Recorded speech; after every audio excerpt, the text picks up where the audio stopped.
racial equality? Where are we in terms of U.S. policies and administration's rhetoric? And so we have two panels full of some amazing experts who are going to talk about their experiences and talk about where they think we are today. As you might have noticed in the schedule, we have an opening African ancestral greeting that's going to actually be changed to the end. It's going to be wonderful. So, as you can see, on our panel today, we have Joseph Jordan. He's the director of the Team Center at UNC Chapel Hill. And then we have James Folk, who is the co-host and producer of Africa Road Now Project.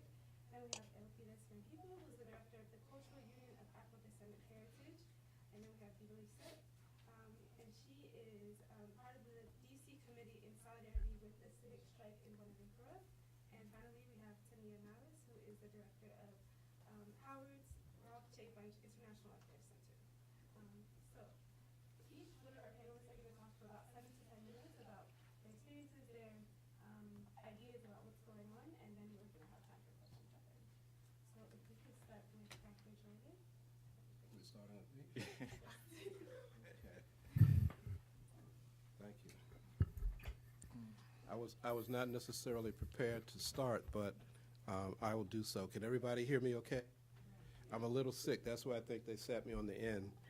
And so either I'm isolated and won't get them sick, or it'll just go right down the line and get everybody here. First, thanks to WOLA and my colleagues at Winston-Salem State University, and of course to the community here, which has always been the kind of community that embraces serious, critical discussions around issues that focus on people of African descent in the Americas. Some of you I know from being here in Washington and living in DC for over 18 years before leaving the area and doing my little whirlwind tour of the South, as I call it, and ending up now at the University of North Carolina at Chapel Hill. One of the things that I will say in the beginning is that it was Washington, D.C. and the D.C. community that first really instilled in me an understanding of how important it was to reclaim, recover, magnify, and then use the idea of a commonality in heritage and a commonality in purpose between peoples of African descent in the Americas, not just because we share the same colors, but because the kinds of struggles that we were facing tended to be repeated regardless of the context. That has a great deal to do with the history of the Americas. It also has a lot to do with the character of the people that colonized this area or these areas. What I'm going to do is I'm going to say a little bit about what I call maybe the third phase of my engagement and my understanding of what my responsibility was as an individual who is the son and recipient of previous struggles, not only in what is called the United States, but in other parts of the Americas, whether we begin with the crucible of freedom in this region from Haiti and the rebellions that took place there, up until what we now see moving across much of Latin America and South America. Not too long ago, I wrote a piece where I argued that in the history of African peoples in the world, that at different moments, you'll find that there have been valences of influence. And what I mean is that for many of us, for example, for those of us in the room who are a little older, Roland is laughing back there. I wasn't talking about you specifically, but I think it lighted on your shoulders. So anyway, we understand that in the late 50s and 60s that there was a current of independence that was moving across the African continent. And that movement gave heart to many people of African descent in other parts of the world. Our argument had always been that once the African continent becomes free, it can be kind of a touchstone for other movements for independence, liberation, social justice, and, and self-dignity in other parts of the African world. We saw similar kinds of valences with the civil rights movement in the United States, with the then struggle of places like Cuba. So there were different places that provided kind of a touchstone for other movements. If you would go to Brazil during that period in time, if you would go to other places in the Caribbean, they would say to you, we've been watching you. We understand what you've been doing. We've named our places after some of the places that you founded and felt were important. We've used some of your tactics and techniques. My argument, however, and then of course I don't want to forget the Black Power era and the era of cultural nationalism in the United States that also provided some I guess I would call inspiration in other parts of the world. My argument, however, was that with the mid to late 90s, we saw that valence move south, and that with movements that we saw in places like Colombia, Venezuela, Brazil, Peru, Ecuador, these were very, very exciting movements for us, and for many of us in the African American community here, it was very exciting to see this development. Not necessarily because much of what was going on here was moribund. If it wasn't moribund, it had been co-opted or in some other ways defiled. That's not to cast aspersions on the fact that struggle was still going on. I'm talking about the nature of the struggle, that the nature and heart of the struggle had, somebody's disagreeing with me. With the nature of the struggles had changed.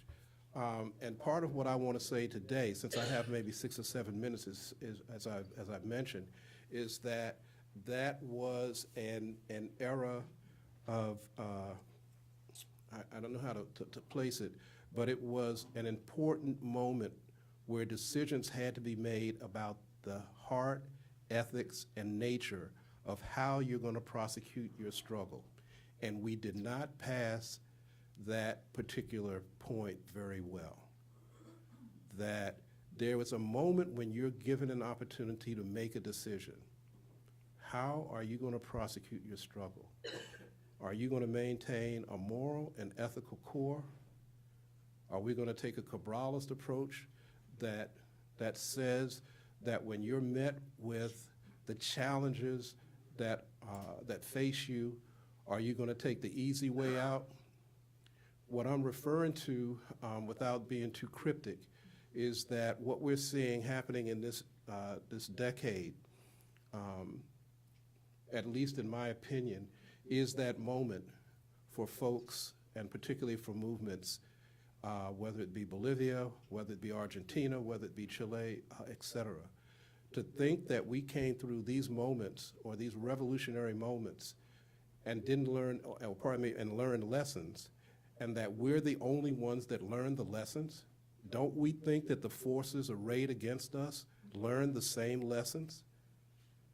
That they understood that you could go into our leadership and offer them positions and jobs and opportunity that separates them from what had been their their original task and approach? Don't we think that all of the efforts that have been taken to penetrate our movements and our work are continuing to go on, but at a much, much more sophisticated level? I've watched, and I'm speaking, and I'll end with this, I've watched from what I argue has been kind of a privileged position, meaning that I've been privileged to be able to work with some of the organizations in different nations, as some of you in this room have, that you've been invited as observer, you've been asked to participate in policy-making sessions, we've been asked to work at some moments in helping to determine how we're going to move forward, whether it's organizationally or in other ways. And I've seen, in some cases, one by one, the most important people, at least in the room, be picked off, picked off. I don't have a problem when we argue that we need to be in all spaces. We do. My argument is that when you get in your space, it does not change your responsibility to the community that you came from, so that your reporting structure, right, is back to that community as well. That if you're not having as many meetings with that community as you are with the president, the prime minister, the ex-chancellor of the exchequer, or whatever the heck they call it in the British countries, I don't know what it is, but you still have a responsibility to fulfill your mission as it was originally stated and given to you by your people. This is the danger at this moment. If you want to look at the history of the African American movement and look at where it is today. Tell me, what is the valence of the African American movement today? What is the valence of the movement in Colombia? What is the valence of the Afro-Descendant movement in Venezuela? What is it? Where do you find that voice of consciousness in those movements? This international decade is going to be defined by how that question is answered. If at the end it can't be answered, then where is the next valence going to come from? Thank you.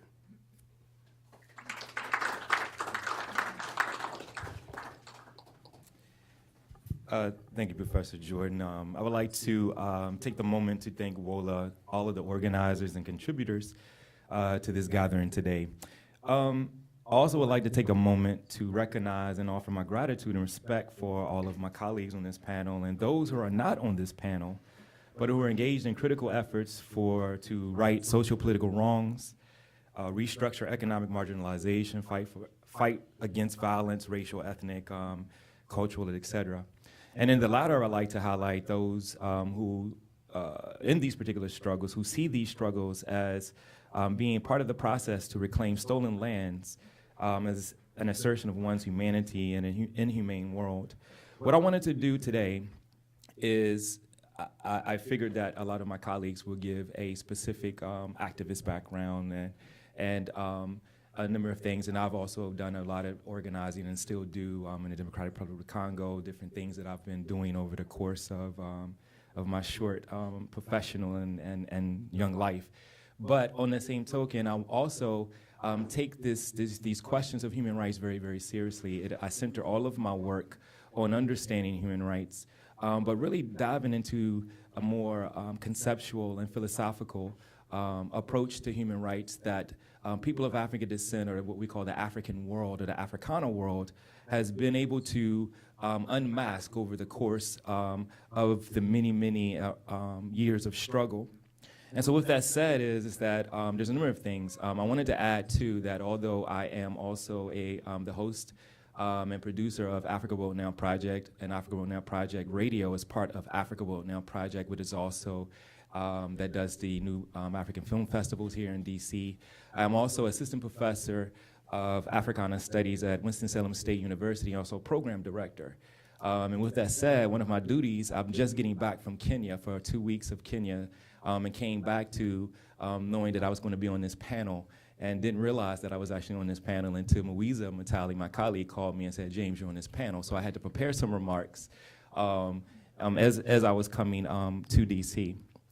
So with that said, I also want to be clear, and so forgive me if it seems like I'm going to be reading, because I generally do not like to read, but I want to be clear in my comments, because what I'm going to present today is things that I think when we talk about the dominant discourse on human rights, and when we talk about which way forward, and we're talking about critiques, that I think we have to be clear of what we're actually talking about. So I would like to situate my comments in a dialectic of crisis and opportunity, more precisely as critique and opportunity. We live in a world where we know a lot but understand very little because of the interdependent systems that are a product of the processes of racial capitalism, colonialism, neocolonialism, institutionalized slavery, settler colonialism, et cetera, et cetera. The way knowledge is produced is constantly in conflict with forms of power. And I say forms of power because power has multiple dimensions. We tend to think that it only has 2 dimensions, but it has multiple dimensions. Therefore, the way we frame problems, issues, or experiences, the concepts we use or have available to describe, to place meaning on them, as well as the philosophy or worldview we use to understand how to put these concepts together to make sense of them, will also guide, structure, and/or order the processes we use to address the inequities. Hence the idea of the Black Freedom Movement or the Africana World Movement and using human rights as a platform to address historical wrongs in contemporary times. So with this thesis, I want to suggest today that in order to understand the state and future of human rights as a viable platform for a viable frame of reference, to addressing inequities people of African descent, or what I was, also the entire African world face, we should understand that there are 2 fundamental problems in relation to the practical application of the current human rights corpus, its standards and tools. We should seriously begin to address these particular problems. Number 1, and this has been pointed out specifically when we look at African liberation movements, when we also look at the diasporic movements for freedom as well. The first problem, and a contradictory problem, is understanding human rights corpus as we understand it in the tools and standards today of the dominant discourse, is that the role that race as a cultural ideological class construct played in the formation and development of what we understand as human rights today. And you notice I said race as a cultural ideological class construct, and how it played in the development of how we understand human rights today. And also the second contradiction is between man and human that is a product of this role of race as a cultural ideological class construct. And here I want to draw heavily on the work of Sylvia Wynter. These fundamental problems, as I would call them, have deep implications on the way human rights is practiced, and also how rights were declared and structured in relation to social justice, economic justice, and all of the justices, right? Because the problem that I have, and I think about this consistently, is within the context of putting descriptors on justice itself. You either have total justice or you have parts of justice. What I mean by that is that we have economic justice or gender justice or racial justice. Justice fundamentally has components to it that address human activity. So to follow this logic, we should evolve our understanding of race as a culturally ingrained, ideological-driven mechanism that has permeated social structures and forms of consciousness that are used to maintain contradictory states of existence. Contradictory states of existence that are given as being universal and that have disproportionate negative implications on the Africana world.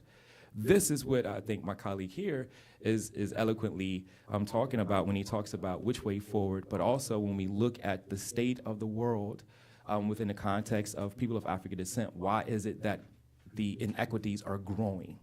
In this way, race can be fundamentally seen as a worldview. All right. So if race should be fundamentally seen as a worldview, as being developed simultaneously when the instruments and the understanding of human rights is being developed, specifically in the 18th century, that culminates itself into the standards and norms that we have in the Universal Declaration of Human Rights and all of the particular tools, we have to understand that these ideas of justice, these ideas of the human, the ideas of right were being developed at the same time that race as a worldview was being developed. It is very important to understand how these were also inextricably linked to the way that we think about justice, to the way that we think about individualism, to the way that we think about collectivism, and to the way we think about human. So, resting on a foundation that Bonelia Silva actually laid out for us, race has impacted human rights in the following few ways. The human rights discourse is stuck within a bourgeois liberal individualism ethos. The epistemology of this ethos is built upon systems of exclusion and perceived notions of natural supremacy, inferiority of humanity that are nothing more than rationalizations of dominance of one particular group over other. All right? A liberal individualism, this idea of human, okay? The human rights tools and standards are built on the assertion that nation states are not deeply racialized and rooted in specific class sensibilities. But of course, we know that they are. Human rights discourse subscribes to the idea of a strict ethical individualism. That is, that there is an intrinsic value in all humans, despite the fact that there are vast differences in power among individuals as well as members of social groups and our nation states. As currently understood, human rights discourse does not grapple with the presence of inequitable power relations as a product of the development, implementation, and maintenance of race and class within or between groups, let alone nations. The current human rights discourse portrays an ahistorical understanding of human rights discourse. Specifically, it ignores the fact that Western civilization would not have developed without the rest. The global South was important.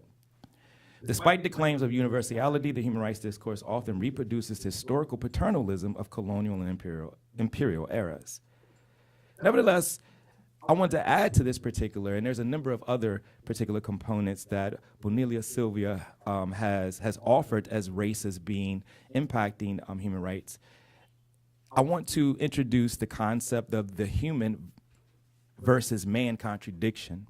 This becomes important because here I want to be as clear as possible. The dominant human rights discourse is rooted in a historical, specific interpretation of a purely Western epistemological understanding of the human as being codified in a Western mythos of man and what rights this man has and or can claim.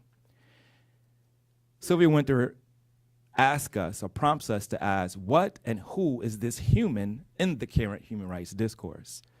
Once applied, the work of Sylvia Wynter can serve as a platform to unmask the limited conceptualization of human and rights. It draws attention to the fact that despite thousands of international NGOs and other human rights groups working for decades to providing access, teaching the others or the uncivilized that they are human with rights, when we look at any measure of any human development indicator, there's growing inequality specifically for the African world. But it also highlights the contradictions in the human as defined being collectively, communal, and Africana worldviews, a humanity, which are antithetical to human as defined in Western epistemological as being self-contained, divorced from the conditions and structures that shape their consciousness. Okay, I know it sounds drab, right? So how do we use human rights within the context of movements? But there is opportunity here. Here, I want to borrow a frame of reference from Fred Moten and also Stefan Harney, and they grapple with this notion of an undercommons. Malcolm X gave a message to them titled Message to the Grassroots. What I'm talking about here is the people, the everyday work, the technologies, if you will, that people who are constantly and who are consciously and unconsciously developing ways to redefine and define the conditions within which they find themselves. Historically, people of African descent have always done this, okay? These technologies, these everyday language that individuals are using at the grassroots level that are redefining and refining the way that they're doing this. So what does all of this say? I know this sounds like a Herculean task. So what I propose here today is that in order for us to help to identify those particular activities and thoughts, a critical Africana human rights consciousness must be developed. With a critical Africana human rights consciousness would encapsulate is not only being aware of one's conditions of oppression, but also being aware of the ability to do something about them. And I'm borrowing from Paulo Freire's O Pedagogy of the Oppressed here too as well. So if we're looking at the activities and the thoughts of Africana people as being not only a critique, but simultaneously expanding how we understand human rights today, there's a number of things that we should keep in mind as we are looking at this long genealogy. First, we should identify movements and peoples who have an identifiable ideological frame of reference in their movements and in their activities. This ideological frame of reference must be self-critical, communal, and also liberatory. To identify, extract, and map this ideological frame of reference will serve as points of substantive, critical, and substantive solidarity and critique, a platform with which remedy on a global level can be launched. There must be a clear understanding of the international nature of oppression and resistance, and internationalism must be clear. There must be an identifiable discourse. Now, discourse here, I'm not using specifically in verbal, but also being able to understand the thought processes that go around this, and hopefully I can expand that a little bit later. There also must be efforts to institutionalize these particular components, coupled with a deep understanding of human rights rooted in the thought and practices of oppressed people. It's important to understand that the development of human rights as we understand them today is a very top-down elitist project. We have to be clear. That has always been pushed and expanded based upon the activities and the thoughts of African people, wherever they were in the world, with whatever conditions that they were dealing with. And the reason why I think there's this deep understanding of human rights rooted in the thought and practice of oppressed people. The understanding is a direct product of the practice of resistance. It is also the main point of critique of the dominant theory and practice of human rights. To highlight this deep understanding, I want to offer this simple quote to understand how deeply, a deep understanding of human rights can actually be encapsulated. James Lee Boggs, as recounted by Grace Lee Boggs in a 2007 interview, he said, Negroes in the United States still think they are struggling for democracy. In fact, democracy is what they're struggling against. That quote is a very, very important quote because what it does is it provides a deep understanding of the processes, the means, the methods, and objectives of a movement. In conclusion, specifically an African movement, Africana movement, in conclusion, I propose that this frame of reference this critical Africana human rights consciousness and these frameworks are these components with which we can look at the range of activity, historical, contemporary, that can map towards our future to extract these particular components to see if indeed we do have or that we can use a human rights discourse in addressing the inequities that we actually are faced. I surmise that it can allow us to push the idea and practice of human rights and also impact and their impact on people of African descent, centering the experiences of people of African descent, the historical, present, and future practices of being human, also allows us to live in a human family by addressing its inequities at every level in every way. Thank you.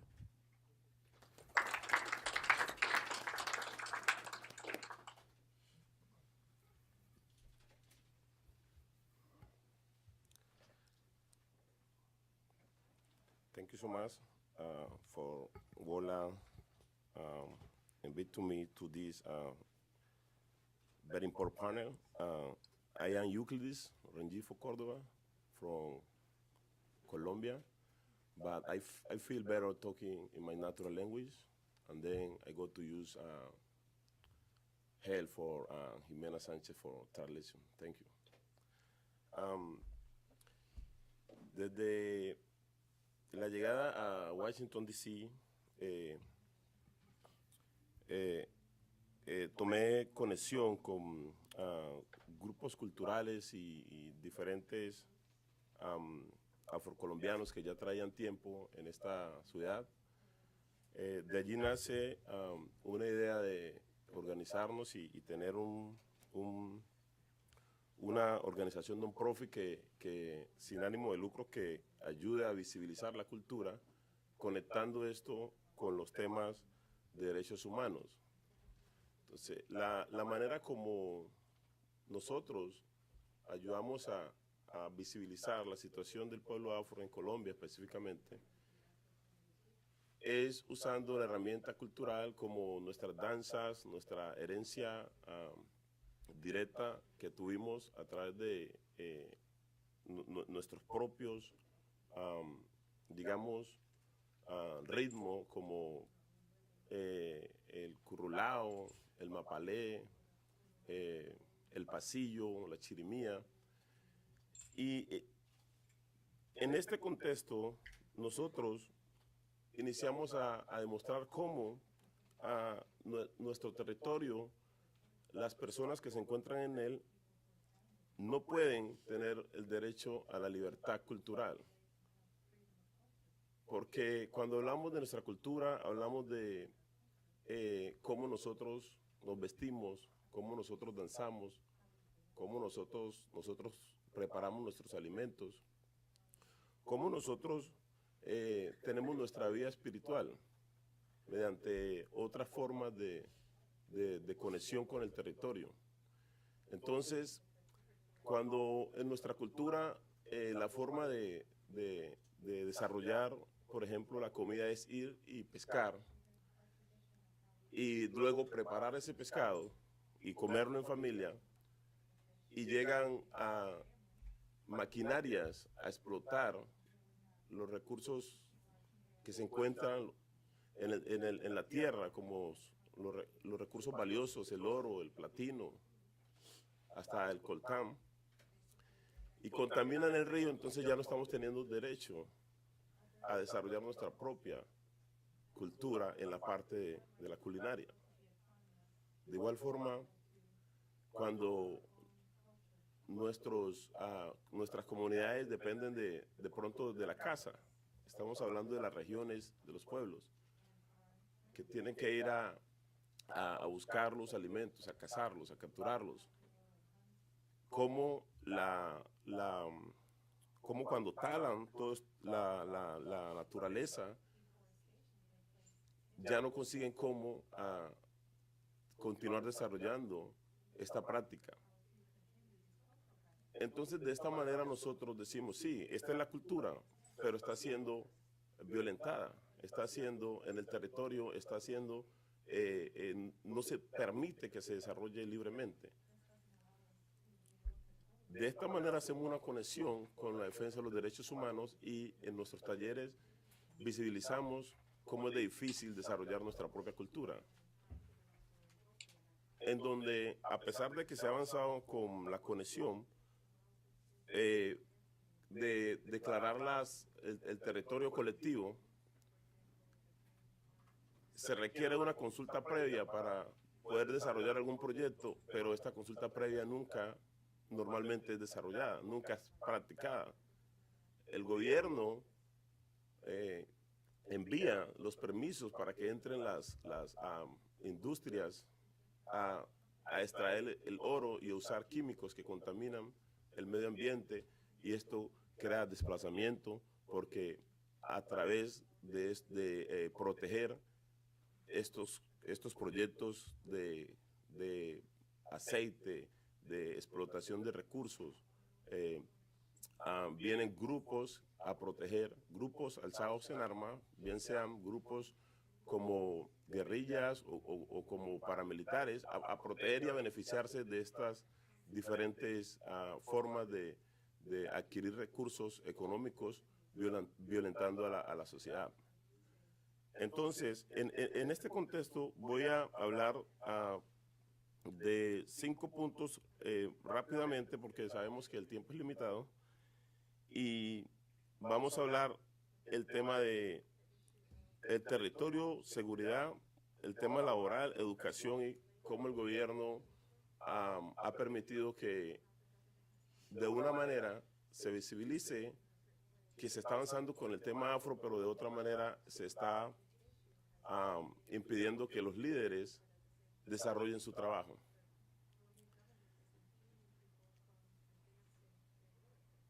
En el tema de seguridad, los líderes afros están siendo silenciados. Lastimosamente, aquí estuvimos en Washington, D.C. acompañando a Bernardo Cuero Bravo. Lo traigo a colación porque estuvimos ahí desde WOLA, acompañándolo en la corte, donde se estaba denunciando una audiencia cómo él ya llevaba 2 años pidiendo protección y tenía amenazas, y nunca le dieron estas protecciones. Finalmente regresó de Washington, D.C. y en un periodo de 8 meses después fue asesinado. La semana pasada asesinaron a 2 de sus hijos. O sea, llevan 3 personas, miembros de esta familia Cuero Bravo, silenciadas. Ustedes le preguntan en un salón de clase hoy a un estudiante, ¿usted quiere ser activista, quiere ser líder afro? la duda y muchas veces la reniega. ¿Por qué? Porque no contamos con una educación que le enseñe al joven afro a que se empodere y quiera ser un líder activista. En este orden, en el tema de educación, nosotros abogamos para que los jóvenes de hoy en día tengan esa valentía de decir, si nosotros no tomamos la rienda, si nosotros no defendemos nuestro territorio, nuestras comunidades nos van a seguir desplazando por décadas. Situación que ha pasado en Colombia y que finalmente las personas de los territorios afro que han sido desplazadas no han retornado nuevamente, a pesar de que lleva un proceso de paz, no han retornado a sus territorios porque al salir el grupo de la FARC ingresaron los grupos paramilitares o bandas criminales, que son llamadas. Entonces, el gobierno, de una u otra manera, de estos últimos 4 años, hizo unas vinculaciones a líderes afros como ministros y viceministros. Y eso es un alcance porque yo me siento contento cuando mis hijos pueden ver la televisión y pueden ver que el ministro es afro, situación que no se veía hace más de 20 o 30 décadas. O una viceministra afro. Eso es importante, pero tenemos que pensar también cómo esto afecta a la sociedad, a la comunidad. Son líderes que están luchando por un departamento, por una región, y al pasar a una agenda nacional, siguen luchando por su tierra, siguen peleando por su cultura. ¿De qué manera se está continuando con este cordón umbilical que conecta al líder con su territorio? Porque en nuestra cultura, hablando del tema afro, es muy importante resaltar la conexión que nosotros tenemos con nuestro territorio. Cuando nosotros nacemos, al cortar el ombligo, ese ombligo lo entierran, le hacen unas actividades que son ancestras para decir, yo obligué a mi hijo o a mi hija. ¿Sí? Entonces, cuando uno ve que los líderes ascienden a posiciones de gobierno como ministros y viceministros, algunas veces quedamos con el sinsabor de que, aunque están representando ante una agenda nacional los intereses del gobierno, también pueda que estén dejando un vacío muy importante en los territorios. Siguiendo con un último punto en este panel, quiero resaltar la importancia de cada una de las personas que asisten a estos eventos, porque sin importar la posición que ustedes tengan en cualquier lugar, sean retirados, sean privados, empleados privados o públicos, nos pueden ayudar conectándose directamente con las organizaciones sociales que hay en Colombia. Ahora es muy fácil. No con WOLA, no con la organización que ustedes ven aquí, directamente con las organizaciones sociales. Y coayudar con intercambios educativos para que los jóvenes líderes para el mañana sigan haciendo estas luchas por nuestros territorios. nosotros, ¿dónde estamos hoy? Hoy estamos luchando como hace 50 años atrás. Ha cambiado un poco la situación, pero seguimos luchando porque realmente sentimos impotencia y quedamos indignados al saber que el gobierno tiene cómo proteger a los líderes, pero hay una clasificación, tenemos diferencias en cómo aplican el dinero del gobierno para poder brindar la seguridad a los líderes. Entonces, al pueblo afro, a sus líderes, son muy pocos los que tienen seguridad, pero cuando vamos a ver en el centro del país, los otros líderes tienen más asignación de recursos para la seguridad de ellos y sus familias. Entonces, para cerrar, les quiero decir que de esa manera que ustedes nos puedan ayudar a los afrocolombianos, no es crear lástima, es decir la realidad, no es pedir dinero, es cómo gestionamos, cómo visibilizamos, cómo avanzamos, porque tenemos mucho talento. Pero las oportunidades hay veces llegan y se quedan en el centro del país y no llegan al Pacífico colombiano. Muchas gracias.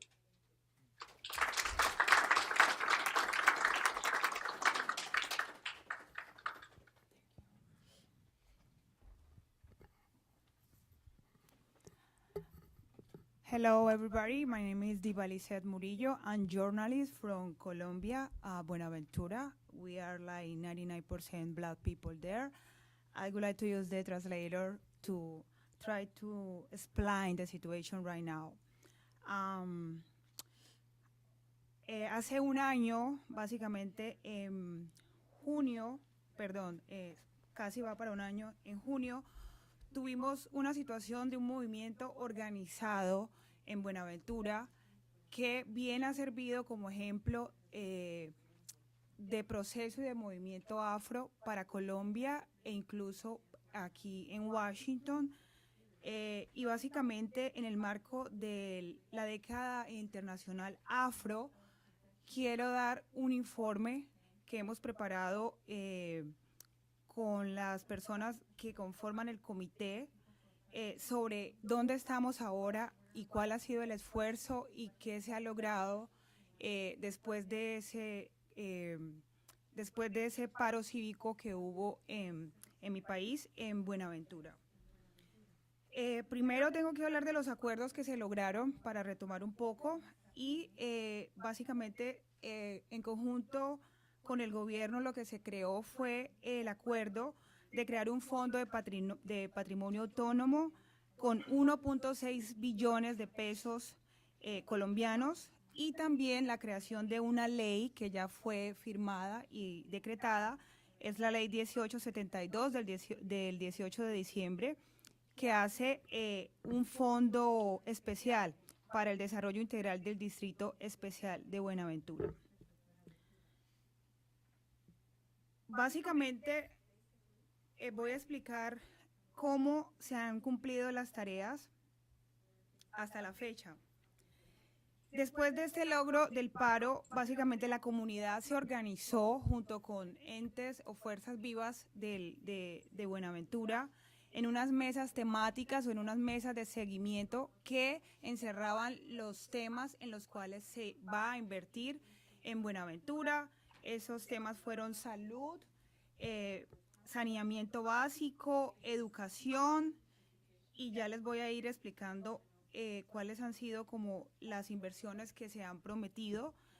Son inversiones bastante grandes, por lo que se habla de 10 años, y quiero recordar que ahora Colombia está en un tránsito político, que vamos a cambiar de presidente, y de hecho ese es uno de los desafíos que también tenemos en el comité, lograr que esta voluntad política que ha tenido el gobierno actual del presidente Juan Manuel Santos, de invertir y ayudar a Buenaventura, pues también sea la del nuevo presidente que vaya a asumir Colombia, nuestro país, en los próximos meses. Dentro de los acuerdos que tenemos y que se están trabajando en los ejes temáticos, uno de los más importantes ha sido el de salud, 350.000 millones de pesos para construir una ciudadela hospitalaria, 3.000 millones de pesos adicionales para un estudio previo de esa ciudadela. Hemos encontrado bastantes confrontación o choques con el gobierno local, que básicamente también tiene unos compromisos para llegar a cumplir estas tareas, y es parte de la lógica también que tenemos como desafío por la gobernabilidad local del territorio o la gobernabilidad de la ciudad, junto con el trabajo del Comité del Paro Cívico en cada una de las mesas. En temas de saneamiento básico, se logró priorizar una obra alrededor de 800.000 millones de pesos, que van destinados a temas de acueducto, temas de alcantarillado, y todos esos temas. Educación, uno de los grandes logros también es la inversión para la educación básica de Buenaventura en 25.000 millones de pesos para este año, y también pues el nombramiento de un número significante de profesores. Estamos hablando también de una mesa temática que trabaja en temas de cultura, de recreación y deporte, en la cual se va a hacer una inversión que priorice muchos escenarios deportivos en Buenaventura. Nosotros somos pasados unos 700.000 habitantes, de los cuales muy pocos escenarios deportivos para los jóvenes, para los niños, para las familias, y ese es otro punto importante también que se logró como acuerdo después del paro que hubo en Buenaventura. El tema de vías. Buenaventura es el principal puerto de Colombia, por donde se importa alrededor del 60% de la mercancía en Colombia, y básicamente es una sola vía de acceso, en la cual pues tiene bastantes dificultades y para eso se logró dentro de estos acuerdos 15.000 millones de pesos para recuperar una malla vial. Hay un punto bastante importante ahora, sobre todo que lo hablaba mi compañero, sobre el tema del asesinato de líderes sociales. Hace algunas semanas, casi un mes, fue asesinado un compañero de lucha, Temístocle Machado, y eso sentó un precedente muy fuerte y muy grande en Buenaventura, porque pues él era un líder social de los que ha venido luchando con el tema de la protección de los territorios en Buenaventura, y una lucha que también le había traído a distintos escenarios internacionales, nacionales, y también un poco parecido al caso de Bernardo Cuero. Son líderes que piden protección, son líderes que básicamente el gobierno no muestra o no les brinda un esquema de seguridad que vele por sus vidas, y desafortunadamente hay que decir hoy es uno más de los asesinados que hemos tenido en Colombia. Hay una mesa de seguimiento con este tema, y lo que ha dicho el gobierno nacional, la Procuraduría y el Ministerio del Interior, pues han reconocido la necesidad de proteger y brindar la garantía a estos líderes sociales, y para eso lo que se ha hecho es que el UNP, la Unidad Nacional de Protección, pues les brinden medidas de seguridad. Sin embargo, sabemos que esto no ha sido suficiente. De hecho, uno de los líderes más visibles del Comité del Paro Cívico en Buenaventura es el padre John Reina, que hasta hoy presenta unos altos, podríamos decir, una alta amenaza contra su vida, y es una persona que básicamente tiene ahorita mismo, pues hay mucha preocupación al respecto. Hay que decir, todos los líderes del Comité del Paro Cívico están amenazados y son personas que necesitan un esquema fuerte de seguridad precisamente por el trabajo que se está haciendo. Eso fue un poco como para explicar cuáles fueron los alcances que se lograron después de que nosotros como comunidad afrocolombiana en Colombia logramos organizarnos y llamar la atención del gobierno nacional pidiendo o exigiendo mejor, digamos, el cumplimiento de los derechos básicos que tienen las comunidades, agua, educación, salud. Y pienso que este puede ser un buen ejemplo para muchas comunidades también, no necesariamente en Colombia, en cualquier parte del mundo, de cómo de una manera organizada se puede exigir al gobierno nacional y tener de hecho ojos en ciudades como Washington. Por eso también agradezco a WOLA, que fue la organización que ha estado apoyándonos en Estados Unidos. A través de WOLA, la bancada afro de Estados Unidos, afroamericana, pues también mandó apoyo y tuvo una relación o una conversación con el presidente de Colombia llamando la atención de este paro, y eso hace que entonces ya obviamente los medios de comunicación y otros digamos entes sociales y políticos pues también miraran el tema del paro. Solamente quiero dejar la reflexión de que es un proceso largo, pero lo iniciamos.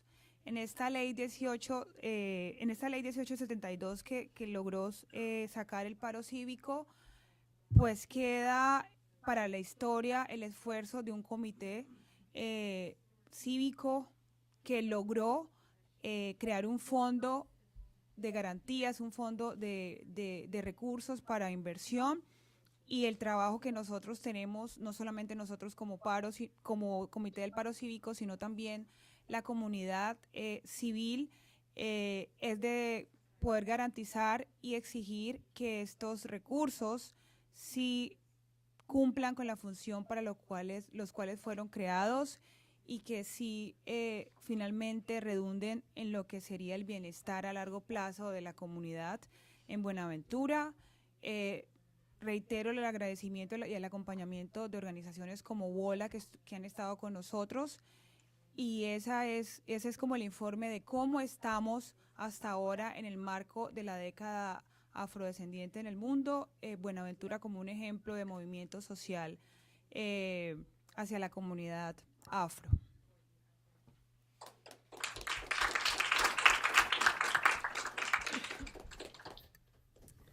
Good afternoon, everyone. My name is Tania Hope Navas. I'm the director of the Ralph Bunche International Affairs Center at Howard University here in Washington, D.C. Thank you to WOLA for hosting this event, and thank you to my fellow panelists for laying a great foundation for this conversation. I'm going to take this a little bit kind of in a different direction. I mean, I think the question that was posed, where are we with racial equity, civil rights, human and socioeconomic rights in the Americas, I think has been discussed here, we've got a long way to go. So what I want to talk about today is education and activism through education. So you can see my t-shirt, Study Abroad So Black, hashtag Study Abroad So Black. That is a hashtag that we started at the Ralph Bunche Center about 1.5 years ago. The Bunche Center, for those of you who are not familiar, is kind of the hub of international activity at Howard University. We facilitate most of the study abroad for Howard University students. We administer the Charles Rangel and the Donald Payne Fellowship programs, which are both U.S. government programs to help diversify the foreign service of the State Department and of USAID. And we do global programming for Howard University, inviting different speakers to campus to talk about different relevant issues. We've hosted every year that I've been there, and this is the end of my 3rd academic year. We've had different series that we've focused on throughout the academic year. This year we're focusing on Russia. My first year we focused on Cuba, and in between those two we focused on 150 years of Howard University in the world because it was our sesquicentennial anniversary last year. Next year we will be focusing on Colombia. And for lots of the reasons that were discussed here is why we're going to be focusing on Colombia. But the Study Abroad So Black piece is, in addition to those things that we do, we're also kind of leading the conversation and on campus around an international plan for Howard. Where is Howard going to establish relationships with different universities, organizations, governments around the world, where we can have the most impact, where we can facilitate student and faculty exchange, and that sort of thing. So we're getting that process going. Howard, though, as many in this room know, is an incredibly international institution already, known commonly by many people as the Mecca, where everyone from throughout the diaspora meets at Howard, meets at the Yard. And I'm very happy that two of my Howard University colleagues are here today, Vernie Varela and Missy Walton. But what we did with this Study Abroad So Black hashtag is kind of a movement to promote study abroad for students of color in the United States. According to the Institute of International Education's annual Open Doors report, the last one that came out in November of last year, 5.9% of the total undergraduate student population in the United States that studies abroad is African American. About 75–80% are white females. So there's a huge disparity in that piece. But a lot of people, what is study abroad? It's fluffy, it's not serious. I think of it more as not just study abroad in terms of where our students are going and promoting study abroad for students of color at Howard and other students of color at universities in the U.S., particularly at HBCUs, but students coming from abroad to the United States, Afro-descendants coming from abroad to the United States. And I know there are some in this room here, Yuri, who have participated in those types of programs that have been facilitated, but international experiences for our students allows them to make connections abroad and really lend itself to this idea of this one community of people of African descent. But it has to be applied both ways. So we need to have students of color, African American students from this country going abroad, and we need to have people of African descent from throughout the Americas and everywhere else that we are, and that's everywhere, coming here. And we need to be making connections and facilitating exchanges. And all of that is part of, requires access and opportunity to be able to access those opportunities. It's not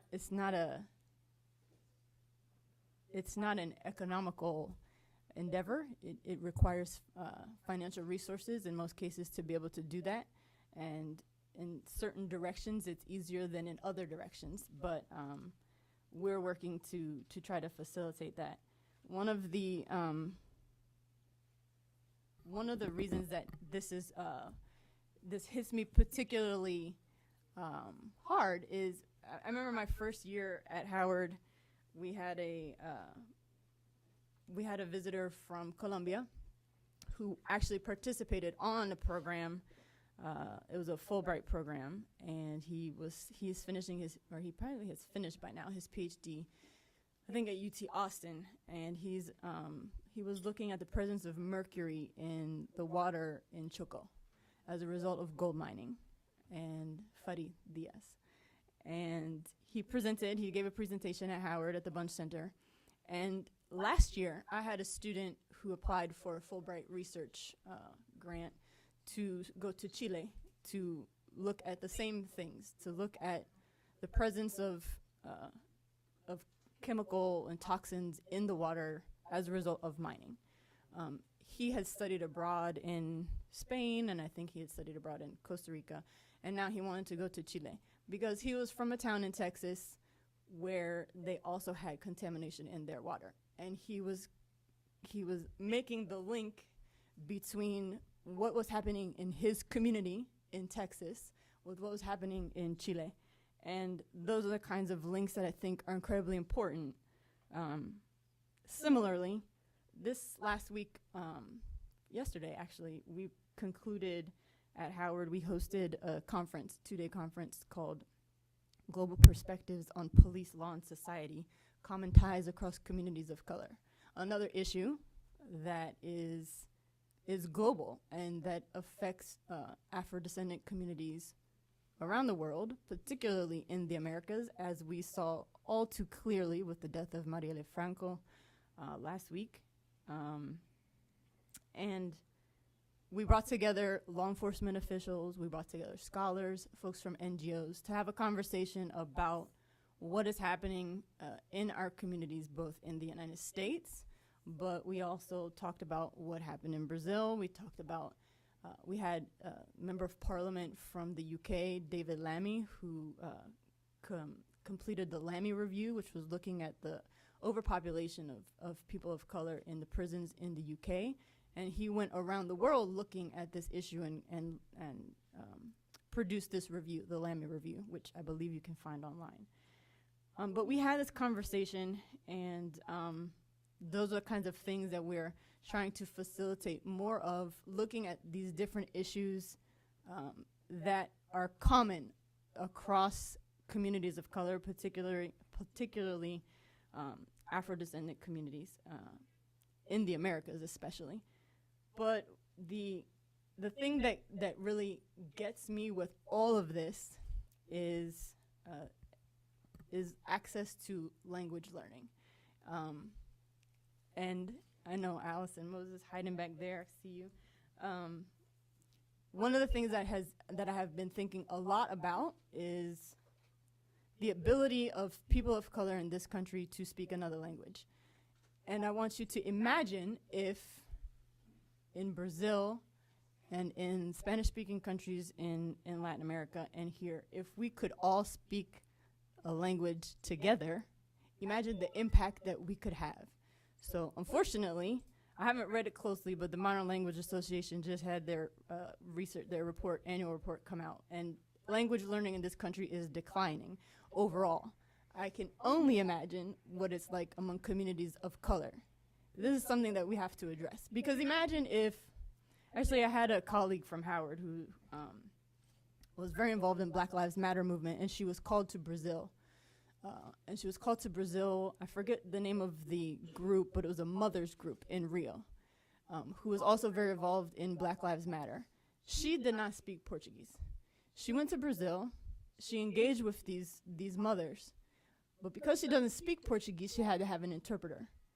That interpreter was a white person, a white woman, who had to interpret between this African-American woman from Washington, D.C., well, she's from South Carolina, and these black mothers in Rio who were the mothers of men who have been killed by police in Rio. The ability to communicate directly, particularly in those moments, for me is, I think is important. I speak Spanish and Portuguese, and I've been able to have those kinds of direct conversations that truly impact me and the people that I'm talking to. So I am now personally on a mission to encourage our students at Howard and everywhere else to learn a language. I don't really care what language it is. Obviously, I have an affinity for Spanish, Portuguese, because I have an affinity for Latin America, but that's just me. But we're everywhere, so it doesn't really matter what language. It's just we need to be learning another language, because otherwise we're going to always have to rely on someone else to interpret for us, and we will not have the same, it will not have the same impact because we will not have the same expression and the same intimacy that comes from being able to speak directly.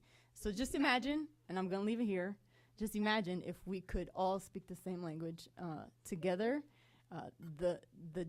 This decade, this international decade that we have started now, the impact that we could have at the end of the decade, we could increase those numbers to the point where we are able to communicate with each other directly. I think the impact would be enormous, and I think that there's a reason why we are not speaking a language. I think it is a continuation of colonization that we are not being able to, we're being kept from figuring out how to speak Spanish and Portuguese and English, because this is not just we need to learn Spanish and Portuguese, but we also have to provide access and opportunity for Black people in the Americas to learn and speak English, so that we can all communicate together. Thank you.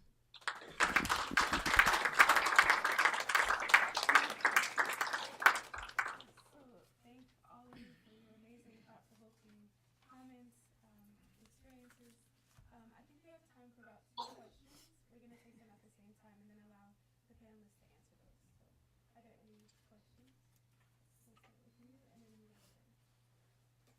I actually have more of a comment than a question. I am absolutely a product of study abroad, and we build in non-Anglophone countries. And I totally agree about the language thing. And I realize, hearing Jordan talk about those of us who've been involved in the movement in the Americas, to have a worldview, I think, is so important. One of the things I'm struck by, with respect to the UN decade, I was really anxious to get our decade, and I love the fact that the first theme is recognition. And I'm so shocked that the recognition theme is not having very much impact. Because I thought recognition is supposed to be recognition of contributions of people of Africa and the African diaspora to global civilization. All I have heard so far is about inequality, the second thing, justice. It is very important. No question about that.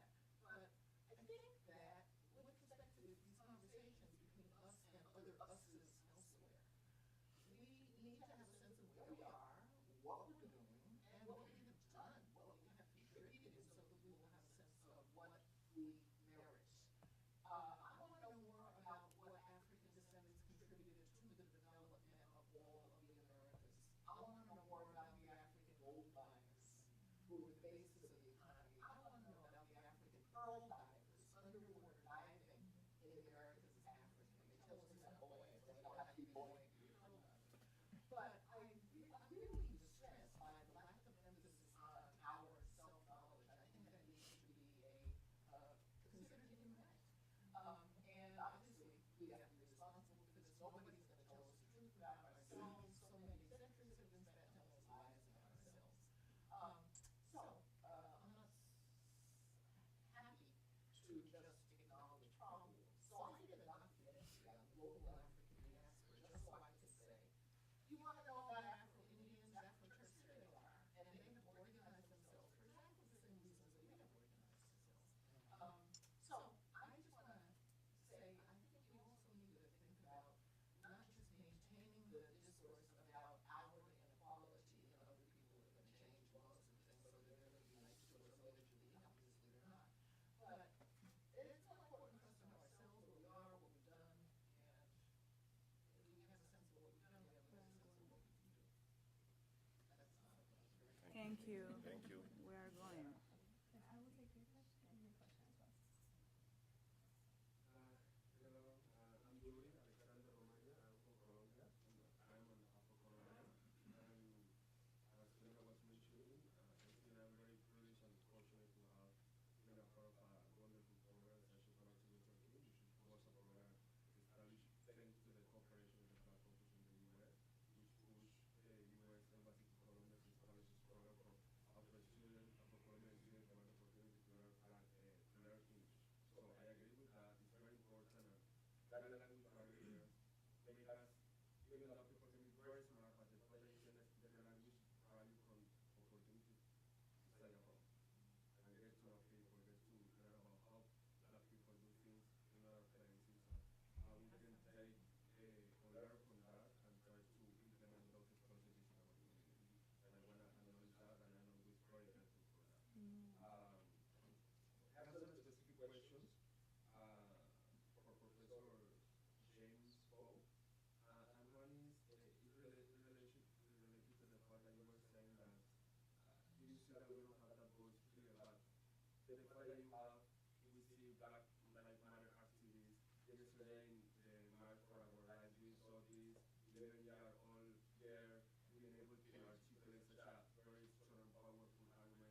que no tienen que ver con temas de conflictos de tierra, muchas veces con temas de faldas, como dijo el ministro de Defensa.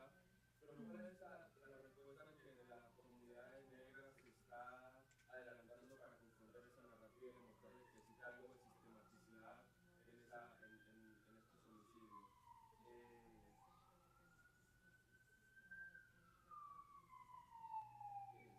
Just my last question. Good job. Very correct. You guys are so many, there are so many things to discuss here, and I think the opportunity to hear your opinion. But I don't remember your name. Your name. What is your name? Second speaker. Oh, James Pope. James, oh, sorry. I meant the first. Okay. Confused both of you. But James, I just want to know about your comment. I don't know if you can elaborate. How can we push in reality, in practice, to establish that framework within the international law community? I'm an international lawyer and I understand that that's a problem. The narrative we use, the legal framework we use to address and to try to understand and protect the rights of minority groups. But how can we push in reality to do that?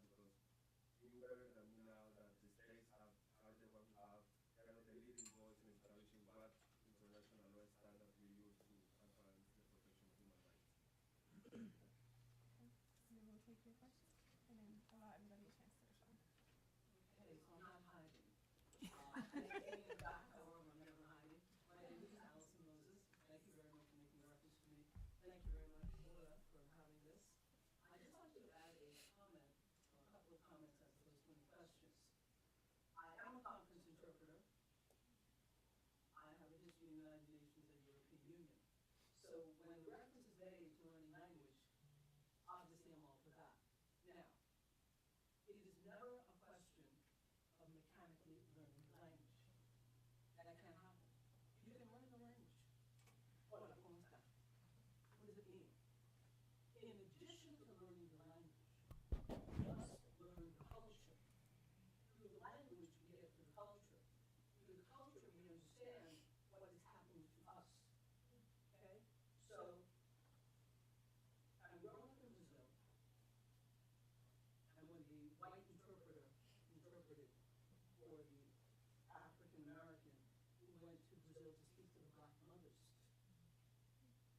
if you know the culture, minus white Brazilian who would not know necessarily the crux of those issues, and therefore not be able to interpret with the same vigor and depth, okay? It's not to give a serve a demerit to interpretation, but it is to say that when we give the opportunity to learn language, and I, like Sheila, have had numerous opportunities to study in Mexico after my first year in Georgetown, to be a Fulbright scholar in Brazil, in addition to many other places in France and so on and so forth. I feel very privileged.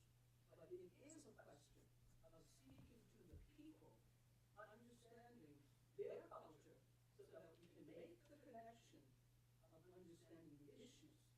And I'll speak to Brazil because that's the one I know best. The discourse sounds the same. Okay? Nayeli was assassinated 2 weeks ago, more or less. Okay? The discourse is similar, but it is not the same. So in order for us to get together in the Americas to make an impact, yes, first we have to learn the language, but we also have to understand how we can effectively work together in the Americas through the language and through the culture of the differences and the similarities that we have. Thank you. Thank you. I thought you were talking to me.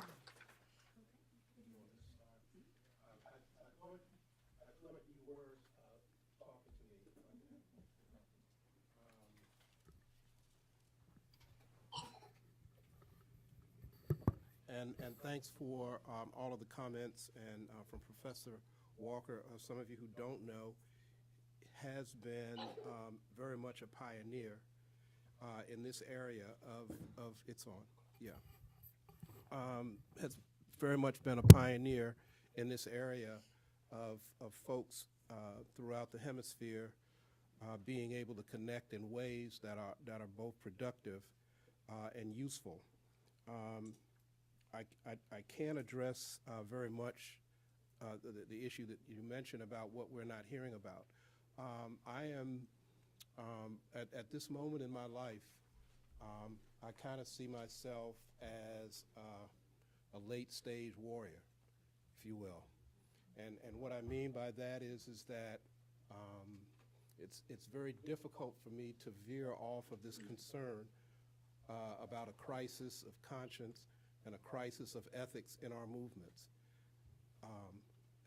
Euclides very, very eloquently spoke about the crisis when it comes to the lives of activists in Colombia.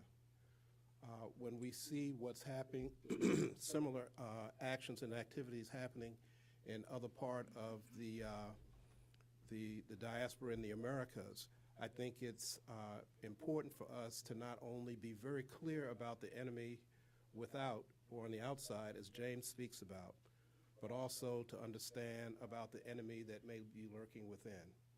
I'll leave you, Brother Romagna, with this sort of allegory, and that is for, I see people in this room that I know from, I'm not going to say how many years ago, 25, 30 years ago, in the anti-apartheid movement and some of the other Southern African liberation movements in Washington, D.C. And we struggled with and for friends that we made from Zimbabwe, Namibia, Angola, Mozambique, South Africa, Guinea-Bissau, and Cape Verde. People that we put our faith and trust in and who put their faith and trust in us. If you ask me if we had been able to predict what Angola looks like today, what South Africa looks like today, what Mozambique looks like today, and the people that we had placed faith in because we saw them as conscious and ethical leaders, and to see what happened. This is what I'm talking about. This is what's clear, right? That Cabral always says that every practice produces a theory, but every theory does not free you.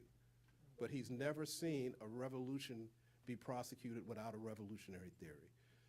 That's what I'm talking about, that we have to demand that people that we raise up to represent us, right, to present our case, are people that feel a responsibility back to us, right?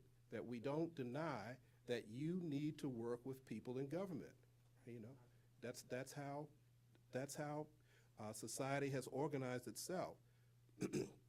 On the other hand, you also have to be very clear that once you do that, you also subject yourself, as James was telling us, to the logic that they operate out of. That's what you have to resist. That's what you have to be clear on. This is why Cabral in Guinea-Bissau and Cape Verde made his people take an oath. I mean, many of you have heard of this notion of class suicide, right?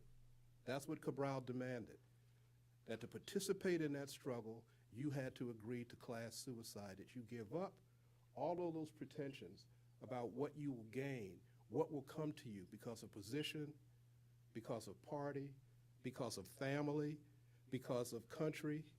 All of those kinds of things you have to be willing to give up. I am that kind of person these days. I just don't have a sensibility about making it possible for people to have a title because it allows them to do something in my interest without having a responsibility to me and the people in my community.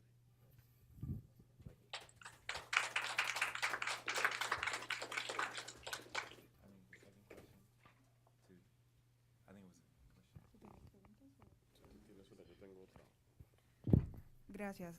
Yuri, hace un año, en el marco en el tiempo del paro que estuvimos en Buenaventura, había paralelamente el otro paro también en el Chocó. Básicamente traigo el ejemplo a colación porque pienso que en la medida en que pudimos nosotros organizarnos como un comité, para el paro cívico. Este no fue un paro de la noche a la mañana, fue un paro organizado hace más de 2-3 años, por lo que nos permitió también contar con los gremios comerciales de Buenaventura, educativo de Buenaventura. Entonces no hubo colegios, la mayoría de las tiendas cerraron. Ese fue un mecanismo de presión que utilizó la sociedad civil para llamar la atención y, sobre todo, también paralizar el acceso a el puerto de Buenaventura. Fue definitivamente la gran presión que tuvimos para que el gobierno nacional respondiera a nuestro llamado. En ese orden también, digamos que pueden existir otros niveles de trabajo por el cual se trabajaron.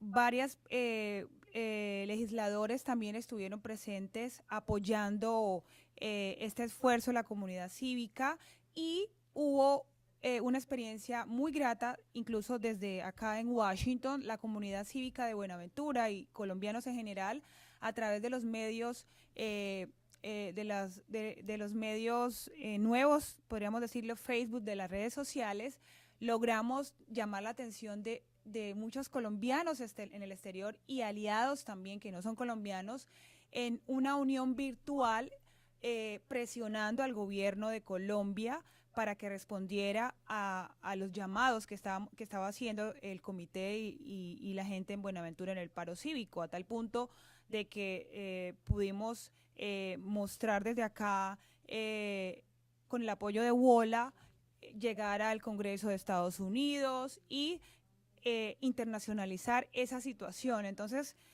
hubo distintos factores que nos permitió tener mucha más fuerza en Colombia, nacionalmente e internacionalmente, para que esto se convirtiera en una mesa de diálogo y un acuerdo. Ahora, el compromiso ha seguido, porque están las mesas de seguimiento con los distintos temas, y en esas mesas hay representantes del gobierno local, representantes del gobierno nacional y, por supuesto, comunidad al frente de esos compromisos que se firmaron después del paro, y tratando de que se cumpla la tarea también. Entonces, digamos que pueden haber varios compromisos y varios factores que hay que tener en cuenta para que aquí a 10 años podamos decir, finalmente ya se ven aterrizadas y ya se han cristalizado gran parte de esos acuerdos, que es lo que a la final todos estamos buscando. De alguna manera, ese es como nuestra forma de medir que sea una realidad, una ley creada y decretada por el Congreso y por el presidente de Colombia, que esa es la carta de presentación ante las nuevas administraciones nacionales, de que esto no es algo nuevo, sino que esto ya es un proceso que necesitamos seguir cumpliendo a pesar de las transiciones que puedan haber del gobierno colombiano.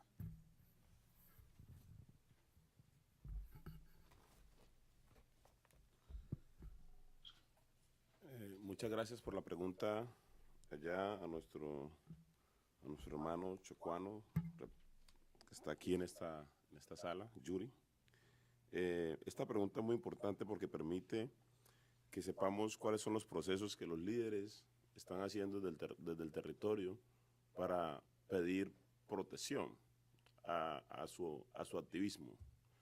En ese orden se hace un proceso local, que es una denuncia con el defensor del pueblo, luego denuncia con la Procuraduría y con un seguimiento anexo a una organización nacional que puede ser Afro-Des, o puede ser CENOA, o puede ser diferentes organizaciones. Se hace un acompañamiento con una organización internacional hacia la Corte Internacional Defensora de Derechos Humanos.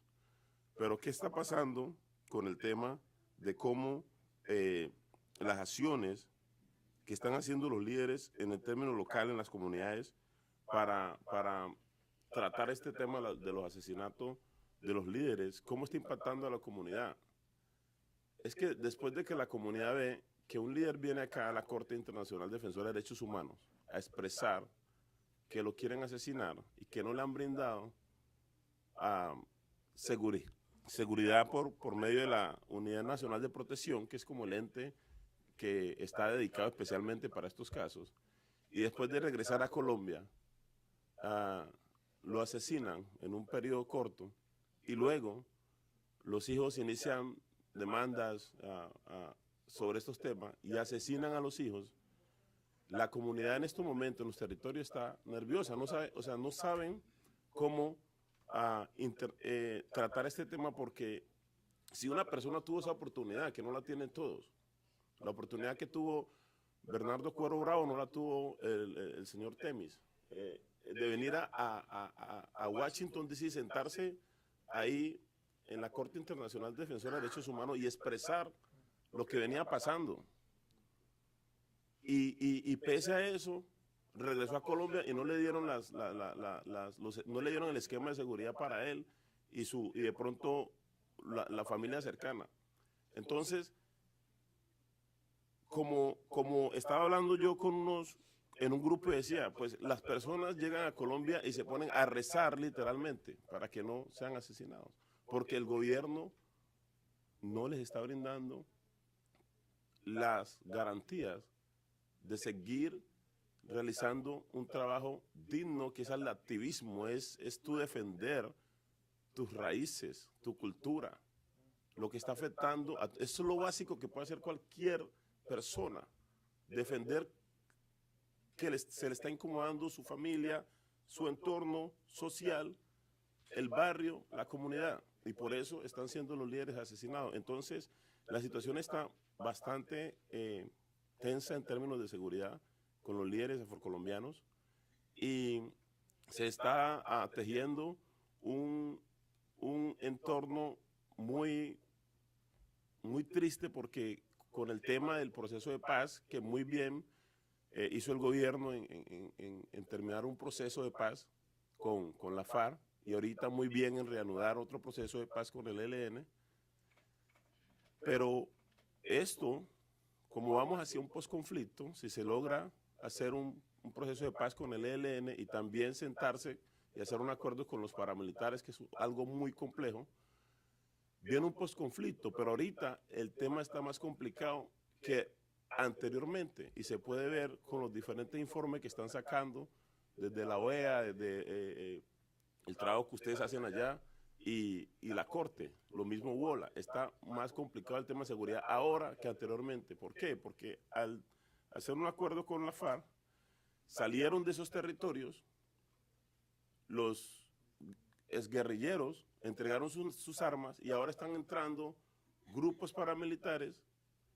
haciendo conteo de quiénes eran los que supuestamente ayudaban a los grupos que estaban ahí. Si los líderes en sus territorios son víctimas, si llega un grupo armado y controla el territorio y llega un miembro de estos grupos a pedirte un vaso con agua, tú no se lo vas a dar, pues te ves obligado, porque ellos son prácticamente la ley en esa región. Entonces, cuando este grupo se va y llega el otro grupo, va a querer hacer justicia porque tú estabas supuestamente cooperando con el otro grupo, que no es cooperación. Entonces, la situación, esperamos que somos objetivos, porque nuestros territorios afro son muy ricos en recursos económicos y son un apetito para la industria comercial internacional, que son los que consiguen permisos desde Bogotá, se quedan con la mayoría del dinero que obtienen por dar estos permisos, se van a los territorios, usan mercurio, nos afectan allá a los territorios y se quedan, como dicen por ahí, con el botín. Entonces, sé que hay un avance de una ley que se está trabajando para evitar el uso del mercurio, pero esa no es la solución. Nosotros no queremos que nuestros territorios continúen explotando los recursos. Cualquier otro tipo si no van a usar el mercurio, resultan usando otro tipo de químico, pero van a continuar, porque el deseo es de explotar lo que nuestra madre tierra nos ha dado y nos ha regalado Entonces, esa es la situación, es triste, pero es la realidad. Y vuelvo y digo, no lo hacemos, las denuncias públicas y los apoyos que hacemos a las organizaciones en terreno, las hacemos voluntaria, no tenemos ningún tinte político. Lo que queremos es visibilizar la situación para crear conciencia y activismo en otras personas como ustedes que están aquí, que puedan hacer desde un tweet, un hashtag, desde las redes sociales, un apoyo a esa lucha que están haciendo los líderes afro, especialmente en el Pacífico colombiano, que es una lucha muy honesta y muy y es como se hace con amor y no se hace con ninguna intención económica. Entonces, por eso nosotros abogamos a que si usted va a apoyar, apoye mediante una forma directa con las organizaciones sociales que están en terreno. La otra vez resultó un profesor, creó un programa de intercambio con unos jóvenes y eso fue lindo porque pudieron ir a mirar, hay periodistas que van, sacan artículos, porque hemos aprendido que en el pasado, cuando usted apoya con recursos económicos directamente, algunas veces esos recursos no llegan y se quedan en maquinarias que se dedican a hacer otras cosas, porque la corrupción está en todo lado. Entonces, contactemos las organizaciones directamente y trabajemos con ellos de la mano. Muchas gracias.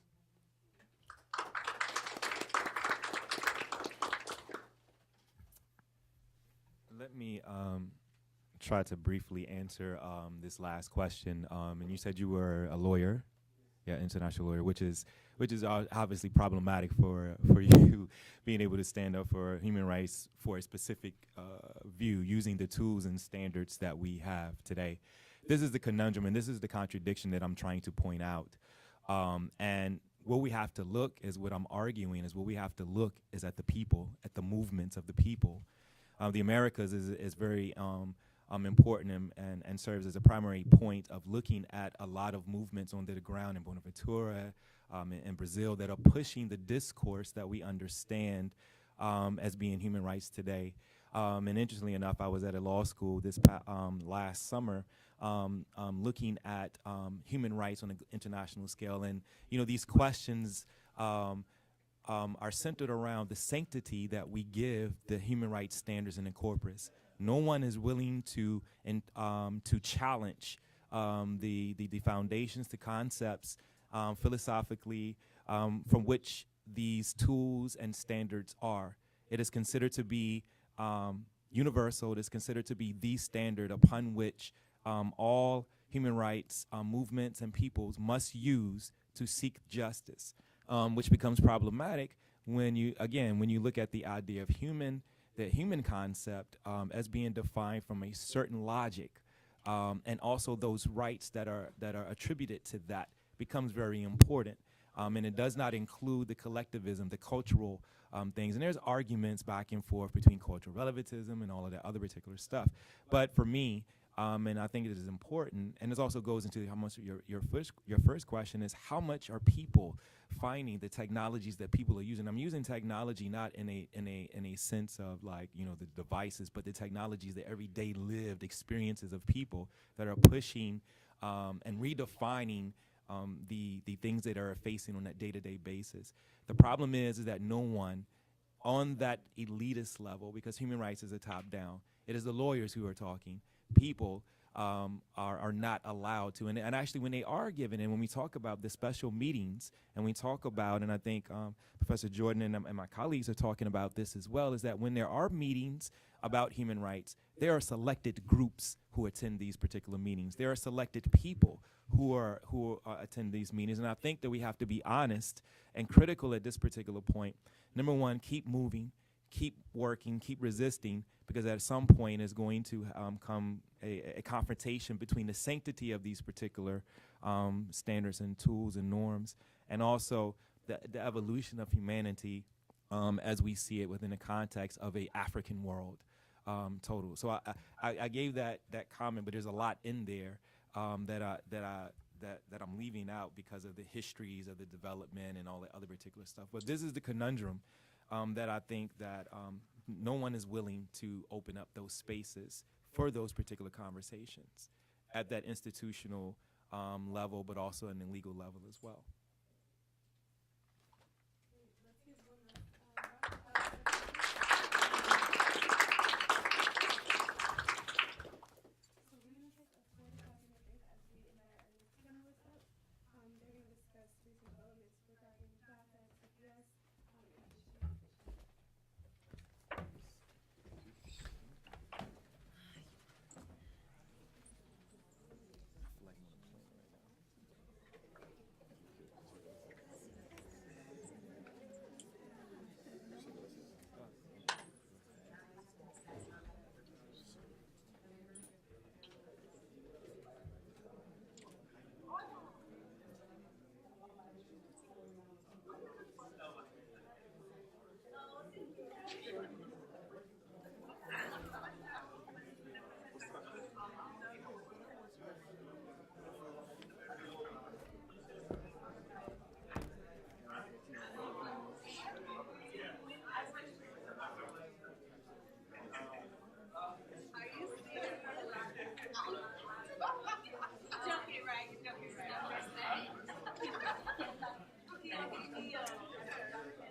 Crystal, do you want to start the second panel right now?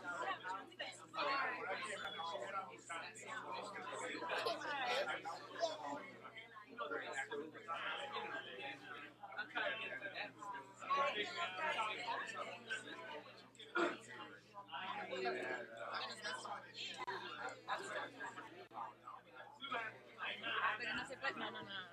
Cuidado, aquí hay muchos hilos. Vamos a ir por acá.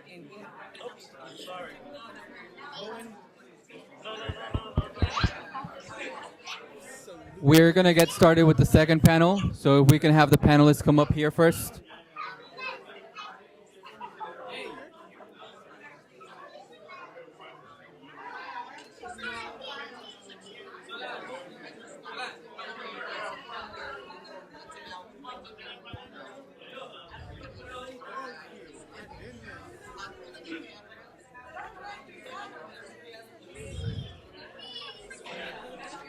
If we can have the next people on the second panel come up, and we're gonna get started right now.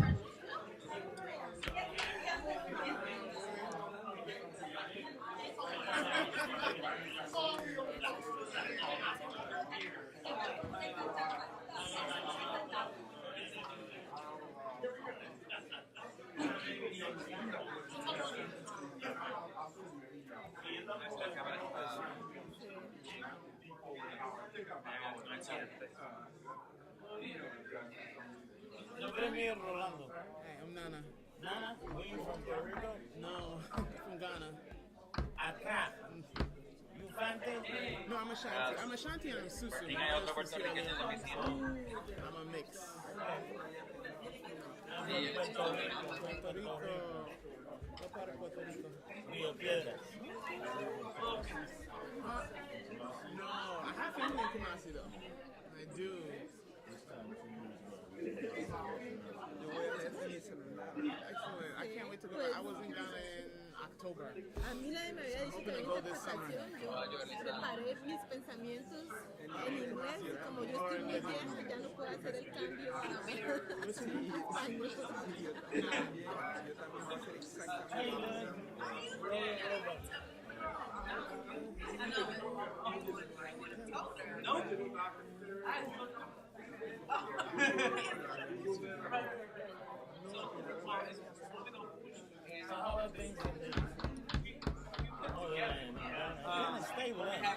It's stable, but there's some things that have gone down recently that I don't particularly care for. So our government made an agreement to open a base of sorts, a U.S. base, military base. So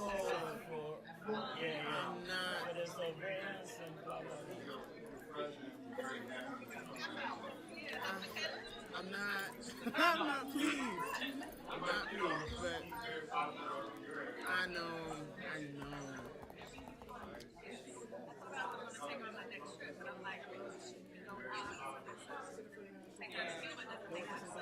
Oh, it's a mess. A whole mess.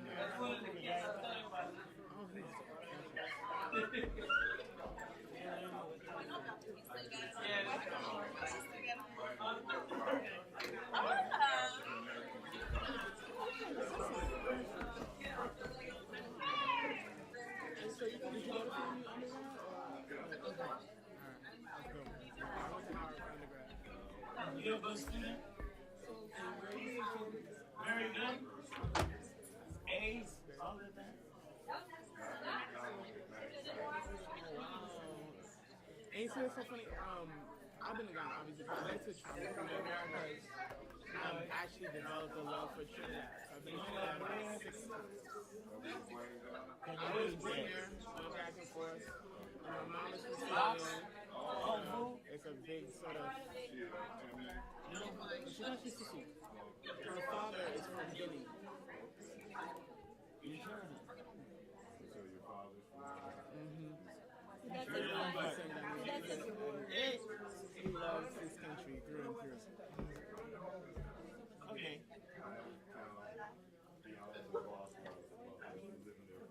It's a lot. It's a lot. And some things can be frustrating.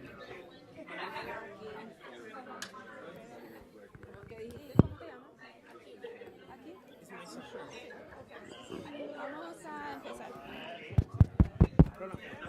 Hello, everybody. If everybody could go ahead and get seated, we're about to start now.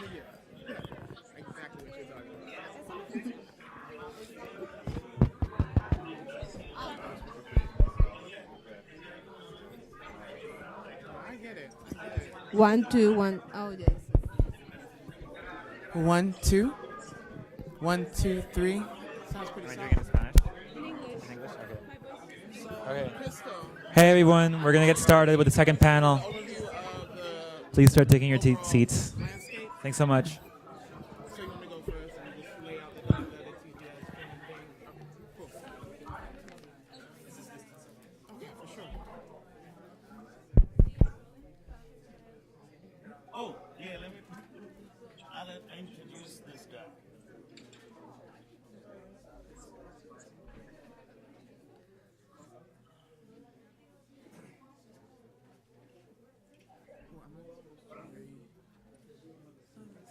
Traje una agüita de más.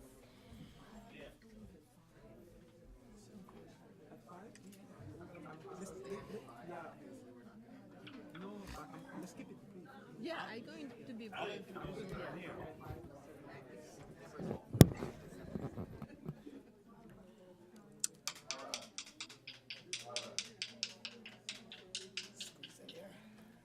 Yeah, go ahead.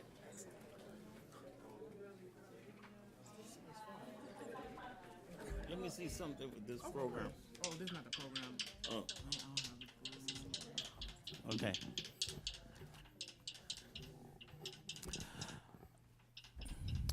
Members of the audience, for me it's a big pleasure to introduce a friend and advocate, a spiritual entity of Funshi, who is going to engage in a ceremony in recognition of our ancestors, and at the same time pleading that they guide us as we embark upon this important mission.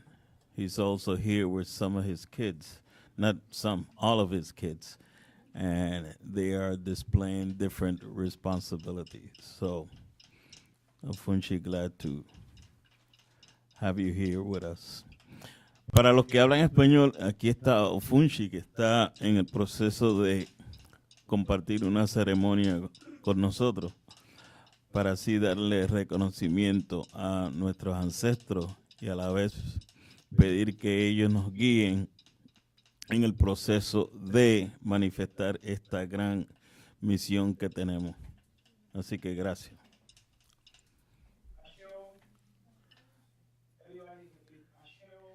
Asheo. Asheo. Asheo.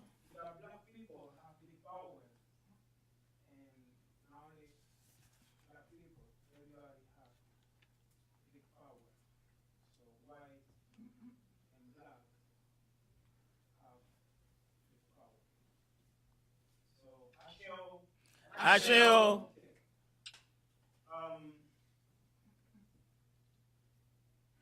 Esta ceremonia es muy simple. Yeah.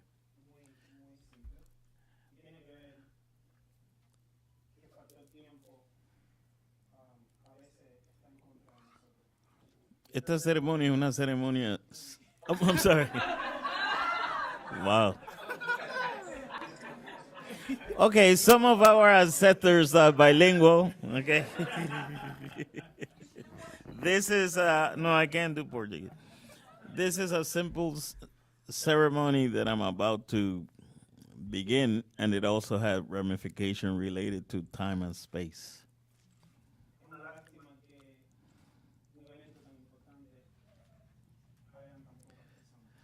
It is a pity that in such an important event we have limited participation, but we are accustomed.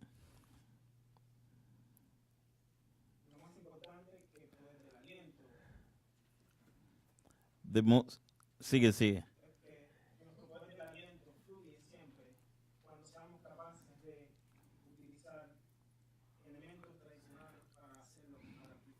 Okay. Our breath, collective breath, is extremely important as we begin these processes.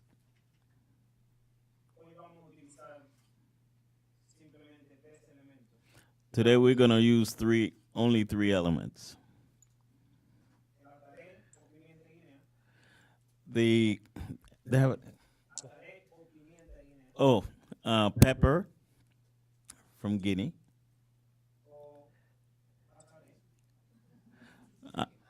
Atare, okay. What is the function of atare?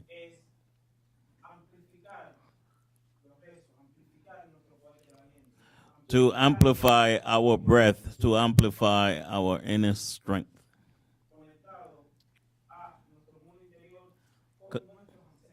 Connecting with our interior and the ancestors. We, the Babalao or Oshamane, we use it a lot. So our prayers reach where they are intended.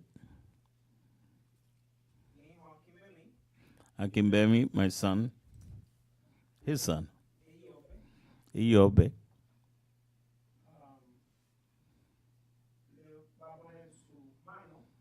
He's going to place his hand.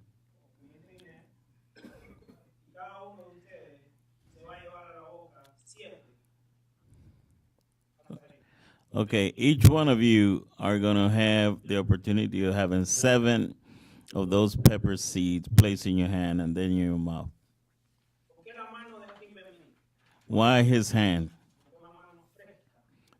Because it's a youthful hand.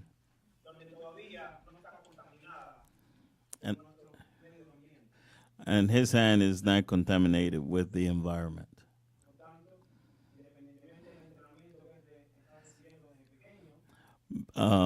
Take it into consideration the early training that he has undergone. We cannot tell what's going to happen with him in the future. Okay, it's my son, but very transparent, my intention. We're also going to use water. We have more liquid than body of flesh.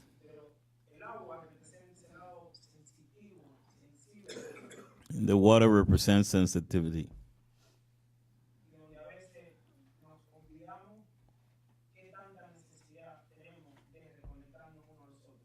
And at times it helps us to remember our interconnectivity. We who come from other lands, we are connected through water. But you who have the opportunity to travel to other lands need to travel above the water. The third element, añi or honey, ñi, oñi, honey.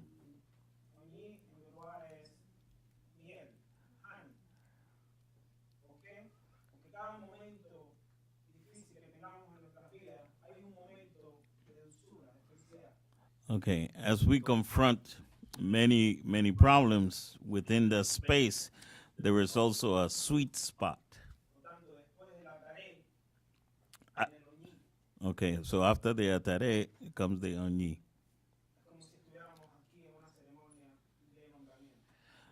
It's sort of a naming ceremony here.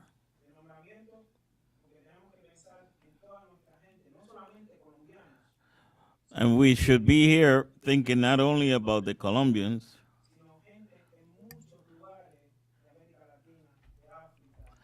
but in other geographical points like Latin America and Africa. There are no factors that are isolated.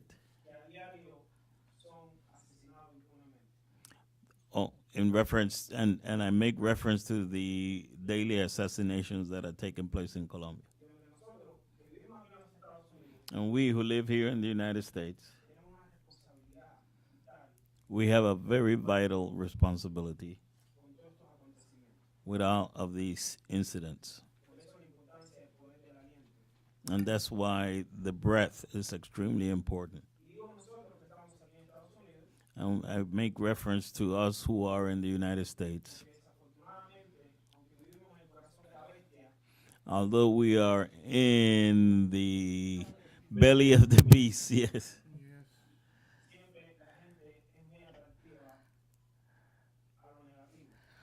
People here are very attractive to negative thoughts. I'm making reference to systems, not the people.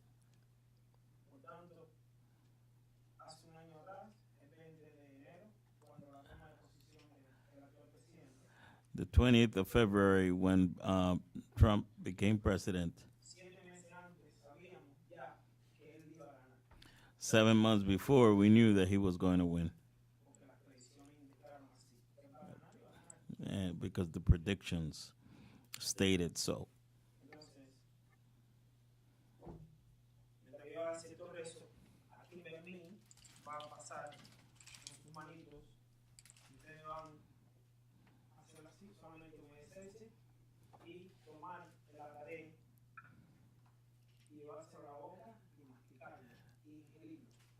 Wow.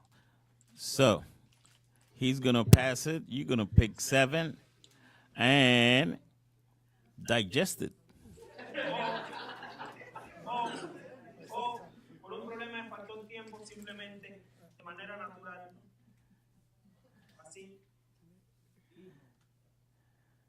lo van a llevar a la boca, lo van a masticar y a partir de ahí, de manera interna, van a invocar tanto sus ancestros familiares como todas esas personas que han caído. Okay.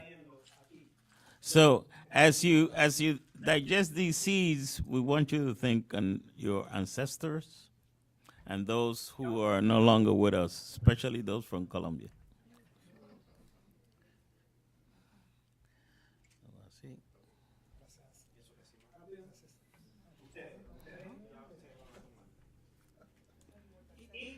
Y no se cuenta, se lleva así.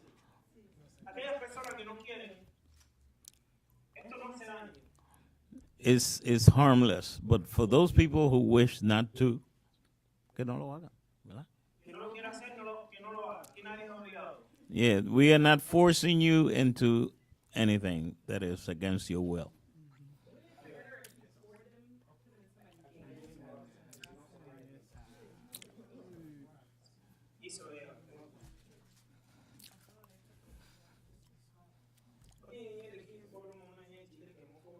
Lo que estoy diciendo es, estoy pidiendo licencia a los ancestros de ustedes también, a mis ancestros, y estoy reconociendo la presencia de ustedes y la de todos nosotros.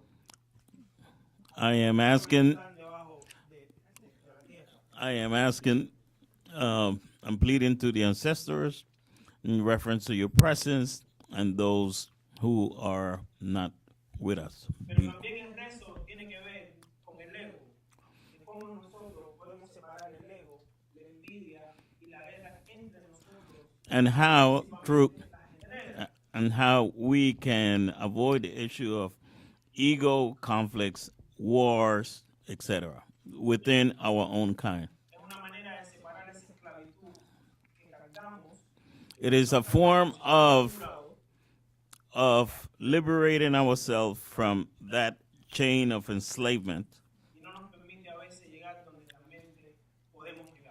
that stop us from achieving our collective goals.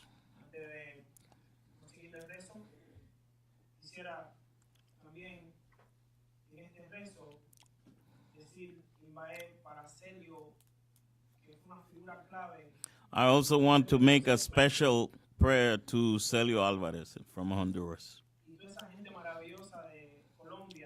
and all those marvelous people from Colombia who are no longer with us, okay, who were friends. And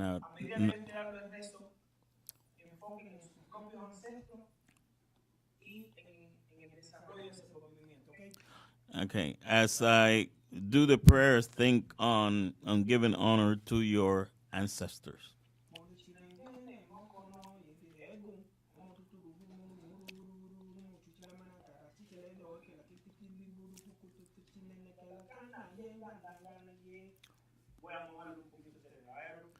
Okay, I'm gonna wet you a little bit, okay? So don't panic.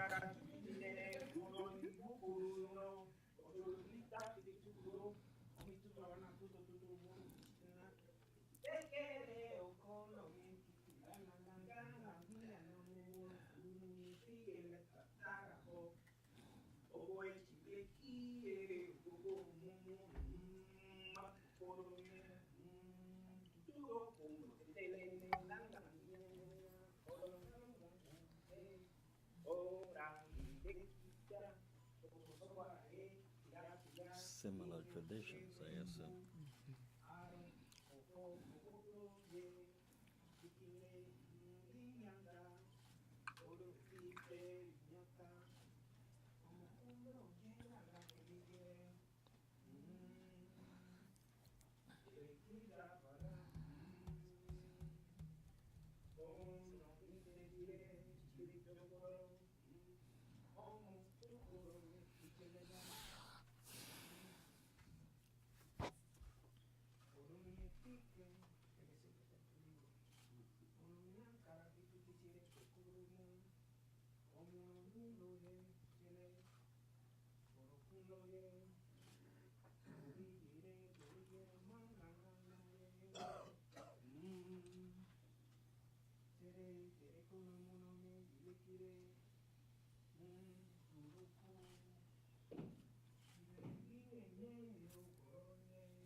Why do I do this?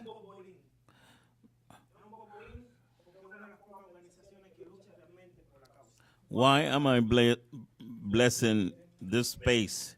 Because WOLA has been on the forefront of defending our people.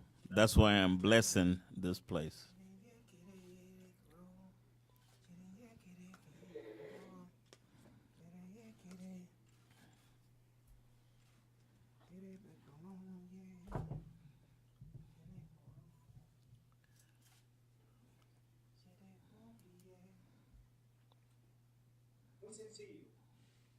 Very simple.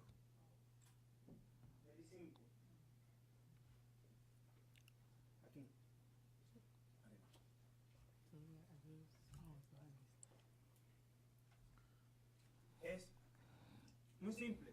¿Está? And it's honey from Safeway. I can tell it's not organic.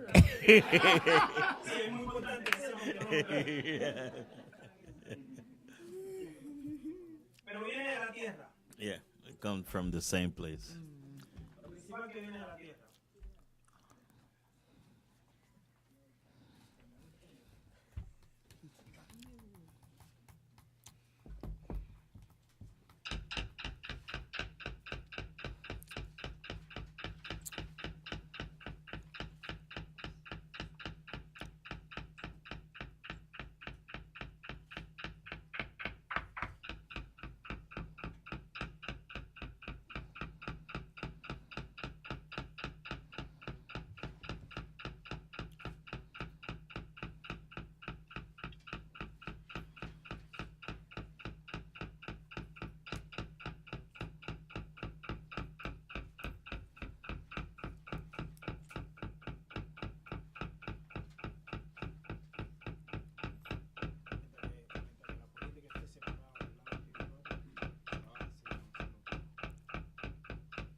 It is very important that we interject the spiritual in our politics.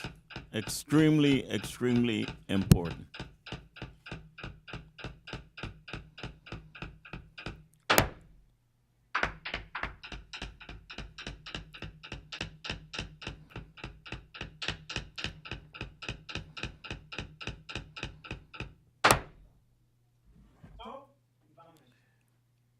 ustedes.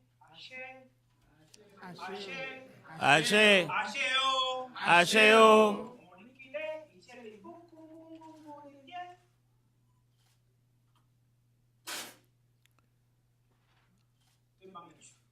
Finish. That's the end.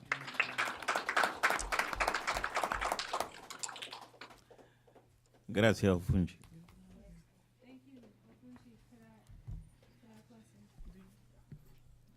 I thought you might want to speak into the mic for the intro. So for our second panel, we're going to be discussing what happens given the obstacles facing Haitian migrants across the Americas, as well as the Trump administration's termination of immigration relief policies such as DACA and CPS, and how has this impacted Afro-descendants and what can we do? We have several amazing panelists once again. We have Nana Brunswick, who's part of the DC Black Immigration Network. We have Roland Kola, who is an Afro-Latino activist, very well known in the community. We have Mr. Dale Chappelle, who is on WOLA's board of directors. And also, you look like you have something more to say. We have Elvia Duque, who's the Latin America Program Officer at the International Institute for Race and Equality. And then we have Julio. Julio Guevara, who is the Deputy Director at the DC Mayor's Office of Latino Affairs. And then we have Ofunchi, who once again blessed this space for all of us. So if we could start with Nana. Sure. So thank you for that. Good afternoon, everybody. It's good to see you all. So I'll just hop into it because I want to be conscious of time, but I also want to give thanks for opening up the space in terms of spiritual grounding. I'm really appreciative of that. So I'm a part of the DC Black Immigration Network. I'm formerly the policy manager for the Black Alliance for Just Immigration, which is a racial justice and immigrant rights organization that focuses on Black immigrants and African American communities in terms of alignment. And we've been doing a lot of work and advocacy on TPS, DACA, and several other major issues going on within immigration reform. So I was asked just to give a lay of the land and just an overview of what we're dealing with currently, and just sort of list off some comments or some thoughts in terms of how we move forward, in terms of building power and sort of really going into battle with the current administration. As it's not to say that what's happening within this administration is new, but it's definitely much more aggressive and much more fast-paced, and it is undeniably impacting Black migrants in a way that is beyond sort of any administration that we've seen within the 20th and 21st century. So just to begin, when I talk about immigration, I think it's always important to sort of center and ground our understanding of immigration laws and protocols and policies grounded in racism, but in particular in anti-Black racism that is working to restrict, sometimes even eradicate the mobility and the movement of Black people throughout the Americas and throughout the world, really coming into the United States. And when I talk about that in terms of solid actions, we're talking about reducing admissions of refugees, asylum seekers, restricting family reunification, and also holding folks at the U.S.-Mexico border as well. And largely when people talk about folks at the U.S.-Mexico border, there's an erasure of Black migrants. There's a large number of Haitians who are there, but we also have found that there are West Africans who are at the U.S.-Mexico border as well. And their narratives and their stories go untold. And they often end up staying there for a long time or deported back to their nations of origin. So it's always important to me to sort of uplift just Black migrants in general, because for a lot of people, there's an erasure of Black identity with the migrant, with the immigrant, which is problematic. So just to talk about, Jesus, there is so much going on. There's so much going on. So we listed off temporary protected status, which began in 1990, I believe, and it's a form of status or protection for people who are living in the United States and their nation of origin is experiencing some temporary but extreme event. So it might be epidemic, it might be natural disaster, it might be ongoing civil conflict and war. There's also been a lot of conversation around DACA, which I think more people are familiar with, which is Deferred Action for Childhood Arrivals. There also been attacks on several different programs that positively impact the ways in which black people can migrate into the country. There have been attempts to cut a diversity visa program, which very much benefits, in particular, African migrants coming to the United States. There are visa sanctions that have been placed on 4 different countries, 3 of them being black nations, African nations. There are attempts to denaturalize people who have been living in the United States for decades. We've also seen an increase of ICE raids, so we're seeing increases of people being detained and then deported. And largely when we talk about that as well, it's important to recognize that because we're black, we live in neighborhoods that are already over-policed and hyper-surveilled. So if you are coming across, in particular, an officer who has been deputized to take on the actions of immigration enforcement, you're just out of luck. And oftentimes when people talk about those who are detained, there's their version of the race factor into it, which is a problem. Because just as we see that black people are disproportionately incarcerated, we are disproportionately present in immigration detention centers. But just to zero in on TPS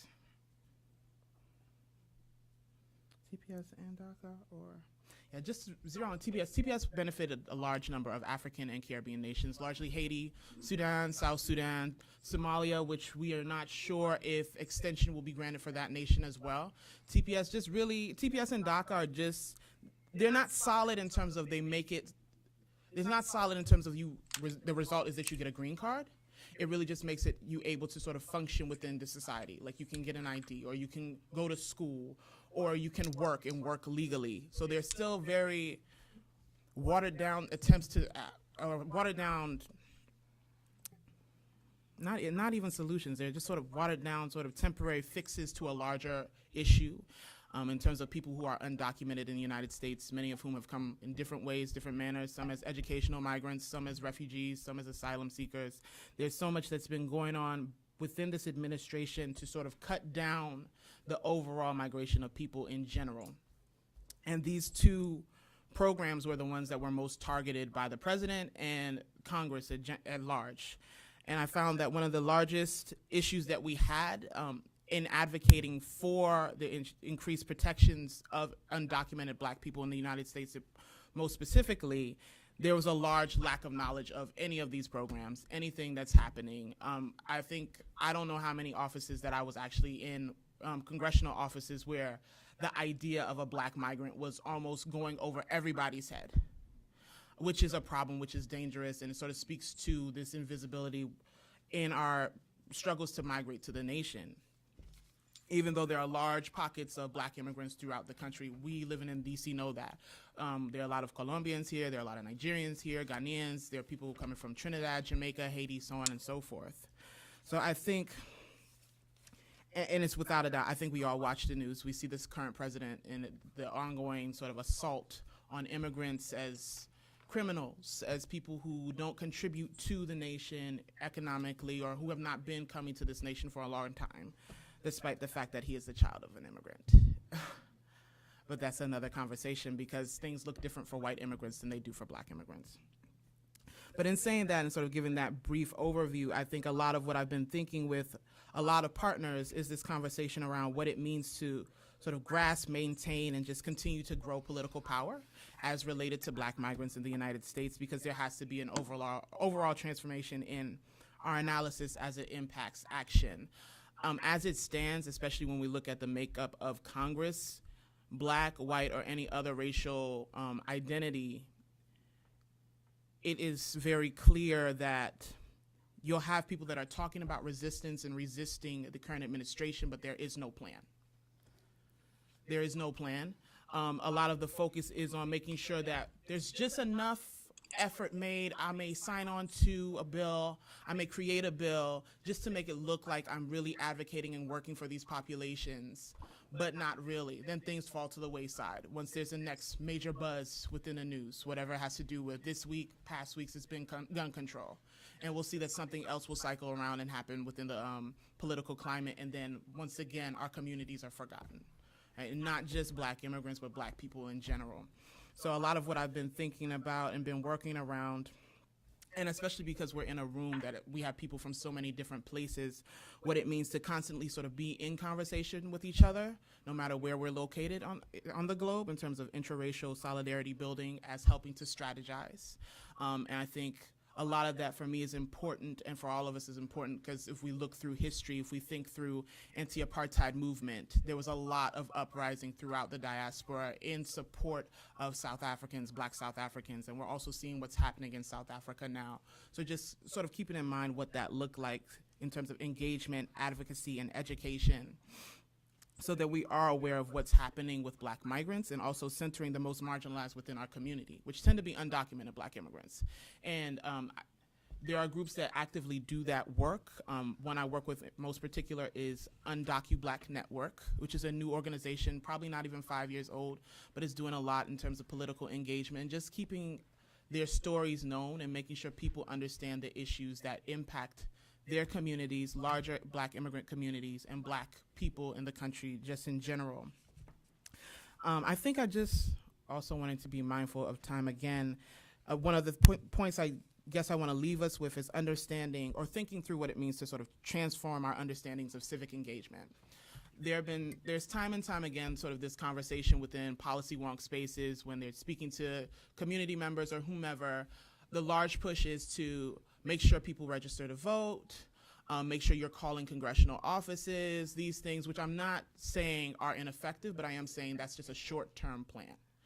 A lot of people who are in Congress need to be voted out. They just need to go, that's just it, point blank, because what we're trying to achieve, we ain't gonna get it with these people who take up these seats. Mm-hmm. It's just not gonna happen.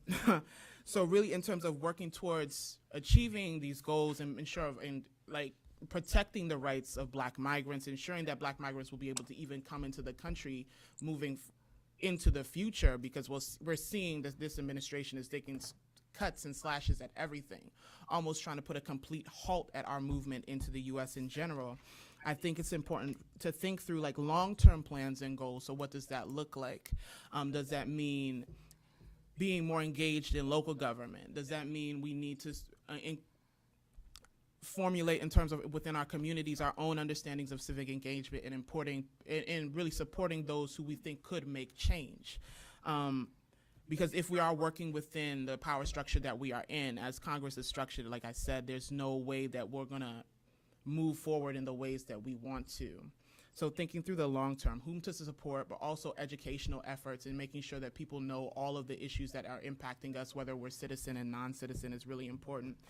And then also just really understanding that with all of the work that we're going to do and continue to do, there are going to be repercussions, there are going to be ramifications, there are going to be consequences to the work that we do in uplifting Black migrants and making sure that their rights are protected and they're able to move in and out of the nation. And I think we see that often in terms of who's detained, in terms of immigrant rights activists, who's detained and deported oftentimes without any regard to human rights, any regard to just humanity in general. So thinking through, and I don't have an idea, I don't even have like a solid solution, I don't think any of us do, but really thinking through past the calling your congressional members, especially when you know your congressional members, so a lot of them aren't even invested in their constituents. They're really invested in their own political and economic gain. So I think it's really important for us to sort of transform our understandings of what politics will look like for our communities moving on in the future. So, thank you.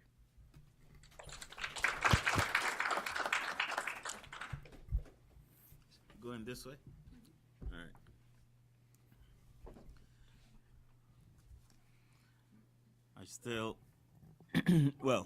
I still have that pepper taste in my mouth, which is going to give me a lot of strength as I make this brief presentation. My name is Roland Roebuck, Afro-Puerto Rican, been in Washington since 1974. Activist, especially in the area of race relations, and I have a very low tolerance towards racism, especially within the Latino community. I wish I wish to thank Jimena, who is a strong fighter for Afro-Descendants, and she has been doing that for many years. And as she called me up to engage in this panel, I was extremely proud to do so. My name in certain places causes a lot of fear. My presence, my mouth at times also increases anxiety. But today, since it's Palm Sunday, I'll try to be a little bit nice, okay? Are you sure about that? Some of my Afro-Latino leaders sort of dislike me a little bit, and it's primarily based on the fact that I have not deviated from my advocacy role. My militant values have not been diluted. And it's very sad to report that others have flaked out in terms of advancing our collective plight. The topic that was assigned was, where are we now? It is very interesting, but I can assure you that we are not in Wakanda. We are not. The status of Afro-Latinos in the United States is deplorable. But who is to be blamed? In the case of Washington, D.C., I can say without hesitation that many white Hispanics that arrived here in the early 70s and 80s, etc., brought not just their suitcases, but they also brought a heavy dosage of racism. Okay? This racism, which was developed back home, did not stay at the airport. It was brought to our community. They have denied our rightful place within the Latino experience. Racism, discrimination, and prejudice by white Hispanics has historically crushed the aspiration of Afro-Latinos striving for opportunities to improve their collective condition. It's like we don't belong within the Hispanic experience. And sometimes I am questioned as to why are you dealing with black folk when you are Hispanic? I have heard that from my own people, and it's sad. If we conduct a visual survey, and I'm speaking directly to DC, if we conduct, let's call it a visual survey of our community organizations, you are going to witness and see a high level of discrimination, especially towards Afro-Latinos that could be employed in these agencies, but they are not there. Okay? And they are not there because many of the directors of these agencies are more interested in projecting Eurocentric tendencies. Okay? You will notice also in our international organizations, such as Organization of American States, State Department, World Bank, the BID, etc., a serious absence of Afro-Latinos. And the question is why? We don't even need to ask the question because all of us know the reason why these highly qualified individuals are not there.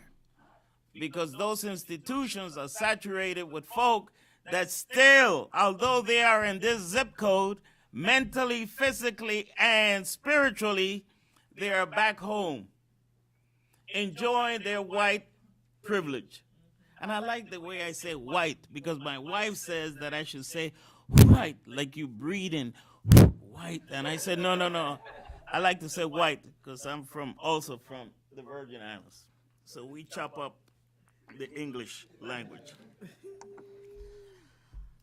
I will dare to say that racism is ingrained in the DNA of these individuals and nurtured in Central Caribbean and South America. And this has created a very toxic social relations in Washington, D.C. Okay? White Hispanics who have had to confront me tend to lose. Why? Because I am very intolerant of that. I'm not afraid. I'm not in anyone's pocket. I say what I please, and I say it with certain degree of firmness because I have seen racism be it manifested here. And some of our Latino leaders feel uncomfortable me exposing that racism because it is not convenient as they try to secure money from black people to advance their organizations. So it is not convenient to broadcast that racism exists within the Latino community here in Washington, D.C. I conducted an experiment a few years ago when there was a vacancy at the Office of Latino Affairs. I applied with the knowledge that I was not going to get the gig, but I wanted to test the so-called support of my white Hispanic leaders towards me. They all flaked out. I repeat, they all flaked out because it was not convenient for them to have such an individual directing the Office of Latino Affairs. Okay? Although they got some black people there now. All right? Let me continue. We, the members of the Afro-Latino community, have been discriminated. This is very important. We have been discriminated by whites, by blacks, by Hispanics, and at times by our own confused, self-hating Afro-Latinos who are suffering from a serious dosage of internal oppression. And it's sad, extremely sad. Okay? Sometimes they become more of a menace than white people. They conveniently forget who advocated for them to achieve certain status. And when they reach this level, amnesia sets in. I forgot who helped me. I forgot that I have a serious responsibility to advance the interests of the community that was hoping to get you there to help their agenda. But all of a sudden, we become busy. Or when you call, tell them I'm not here. Our historical attempts to organize as an effective political and social force has always ended in failure. I've been here since 1974, after my 4 years in the Air Force. And I was drafted, so I don't want you to think that I'm, like Rambo and all that other stuff. I was drafted, I was upset, and I became very anti-war within the armed forces and outside. Many of these Afro-Latinos that have achieved this status, it's shameful. It's shameful. It is shameful because I wonder what goes through their minds in terms of asking that question, what is my commitment today to advance our agenda? What is it? They don't ask that question. And as a result, we don't have a cohesive group of Afro-Latinos in D.C., primarily because of confusion, Afro-ego, nonsense, manipulation, etc. So it's not just the white people. It's not just white Hispanics. We are also at fault. And we have been very weak in our organizational strategy. Weak. We have had many folk here in Washington, D.C. to advance or try to advance the cause of Afro-Latinos. I'll mention a few. We have Vicky Leiva from Peru, Gilberto Amaya from Honduras, Arturo Griffith from Panama. We have Tonija Navas, USA. We have Didier. We have Sheila Walker. And at the national level, we have Carlos Flores in Chicago, Miriam Jimenez in New York, James Early in D.C., Chucho Garcia in Venezuela, Roberto Rojas at the OAS, Ofunshi in Minneapolis, etc., which means that we have been more effective as individual cells than organizations. Because each one of these individuals hit hard, and they're not constrained by bylaws, crazy people on the board, etc., that will tell you, oh, you can't do that, you can't say that because you are going to impact upon our funding channel. So when I go out there to do damage, because that's what I call it, I am not interested in the repercussions. And many of the people that are here know how I operate, not only in the U.S., Central, but South America, including Brazil. Okay? Our next level of advocacy, and I'm basing this on Jordan's point, we need to expose publicly those Afro-Latino flakes that are pimping our system in order to advance their agenda.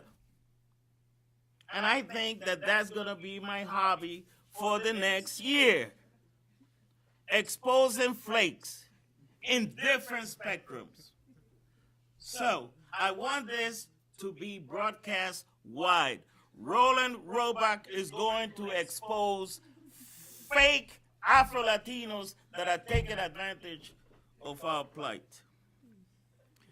You, the audience, should also demand accountability and transparency from our leadership. And if you don't do so, you are also at fault for sabotaging our advancement. So with that, I will finish. But a word of warning. When you ask questions of me, do not give me a speech because I am very, very impatient. I want the question directly to me without a whole bunch of confusion. So, I'm finished. It's all yours.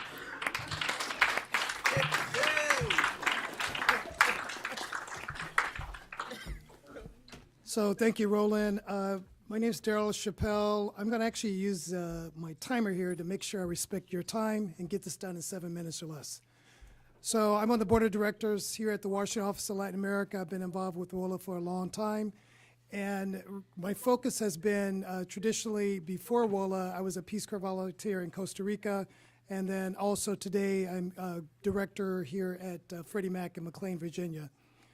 I've done a lot of work in Cuba, in particular focused on homelessness recently, quite a bit of work as well in Colombia with regard to, actually Dr. Jordan.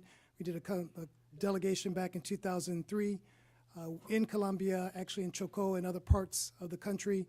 And as a member of the board, we actually have our annual board meeting in a different particular part of the world. So we spent time in Sincelejo in Colombia, as well as Cartagena and in Bogota as well.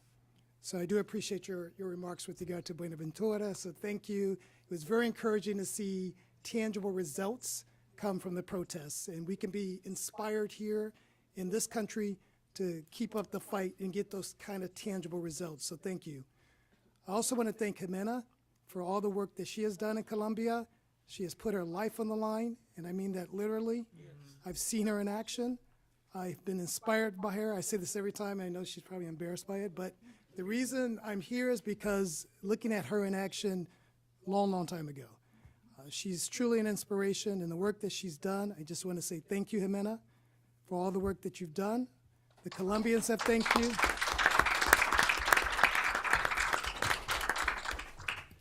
The Colombians have thanked you before, and they continue to thank you. Now, my recent trip back from Cuba on Monday, the Cubans are thanking you as well. So you have connections all over Latin America, and continue to do the good work that you are doing. So watching the time, I just want to make a few remarks. One is, in my corporate world and experience, we also have been inspired by the decade of focus on African descent. We started back 4 years ago at Freddie Mac, an actual African diaspora event. I spearheaded that. We have an African American, but we broadened it to say African diaspora 4 years ago. So every year we have this huge celebration in McLean, Virginia, where we open it up to employees of the African descent. We have a lot of folks from Africa that work at Freddie Mac. I am proud to say September 23rd will be our 4th annual event. We've had our Chief Executive Officer attend that event. We've had our CFO, our Chief Financial Officer, attend that event as well. So this is something I personally feel strongly about, that we've been able to broaden the concept of what blackness means, and that's important. That's important in the corporate environment, to build allies, to collaborate, to build on strengths that others have to offer from different parts of that diaspora, and we've been making that happen at Freddie Mac. Definitely wanted to share that.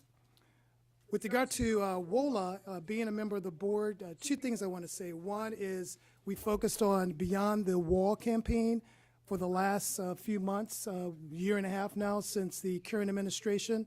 So this campaign is really focused on being against building this wall, which will prevent folks from any country, many of them, which we don't hear about, are from the African diaspora, so allowing them to come across the border for legitimate reasons. 2 things that come to mind is, one is the case recently The Intercept has featured in their publication as recently as today, where Somalis and other African descent are either put on these flights back to Africa. The flight was diverted, came back to America, and these particular individuals are being tortured. The recent article was today, and this is in Texas, where, again, this is broader than Somalis, but African descent are in these detention centers, in these particular prisons that are supported with our tax dollars, that are actually private prisons. They're not federal prisons, and these folks are being tortured probably as we speak. Torturing meaning using different type of gases, using other type of torture, beating, to actually basically keep these individuals under control. So this is not being talked about. It's not in the mainstream media, but it's something, again, that WOLA as an organization and as a member of the board that I feel passionate about, to be aware of these particular injustices and be able to at least be aware and speak to them and get the word out. The last thing I'll mention is our board has our board meeting in April, and this year will be in Mexico City and also in Monterrey. And I alluded to that earlier before, of how it's important to travel to these different locations. And it allows us as a board to also get to know each other and to share information and share ideas. So what I'll take to the board meeting the first week in April, April 4th, is this event today, which has been quite powerful for me. I think so far it's been a great panel. It's been a great information sharing. To give you an example, I talked with a couple of people that are also involved in Cuba. In particular, Ms. Navas's comments about language resonates deeply with me. I spent a lot of time in Uruguay. I'm quite impressed by the Afro-Uruguayans, well-educated, speak very good English, and because of that skill are economically probably farther in the African diaspora in Latin America than other countries outside of Cuba, which I'm very fond of. So thank you for your comments about language, because it's also recently been a huge passion of mine to not only focus on Americans and blacks here and how we can improve our language skills, but in particular for me, the folks in Latin America of African descent. What I've noticed, and Cuba again comes to mind, is those in the tourist industry that have the language skills are not Afro-Cubans. And the reason I'm studying homelessness there is largely it started off because of this ask for money and being asked for money and asked for money. That didn't happen 15 years ago when I traveled to Cuba. This happened a lot recently. And the more research I'm doing, I don't go in looking for race. Race came to find me. And so it's Afro-Cubans that are suffering. So those are the remarks I have to make and say, and I just say thank you for being here because it encourages me to keep up the fight as well and to keep pushing and to build alliances and coalitions. That's it. Thank you.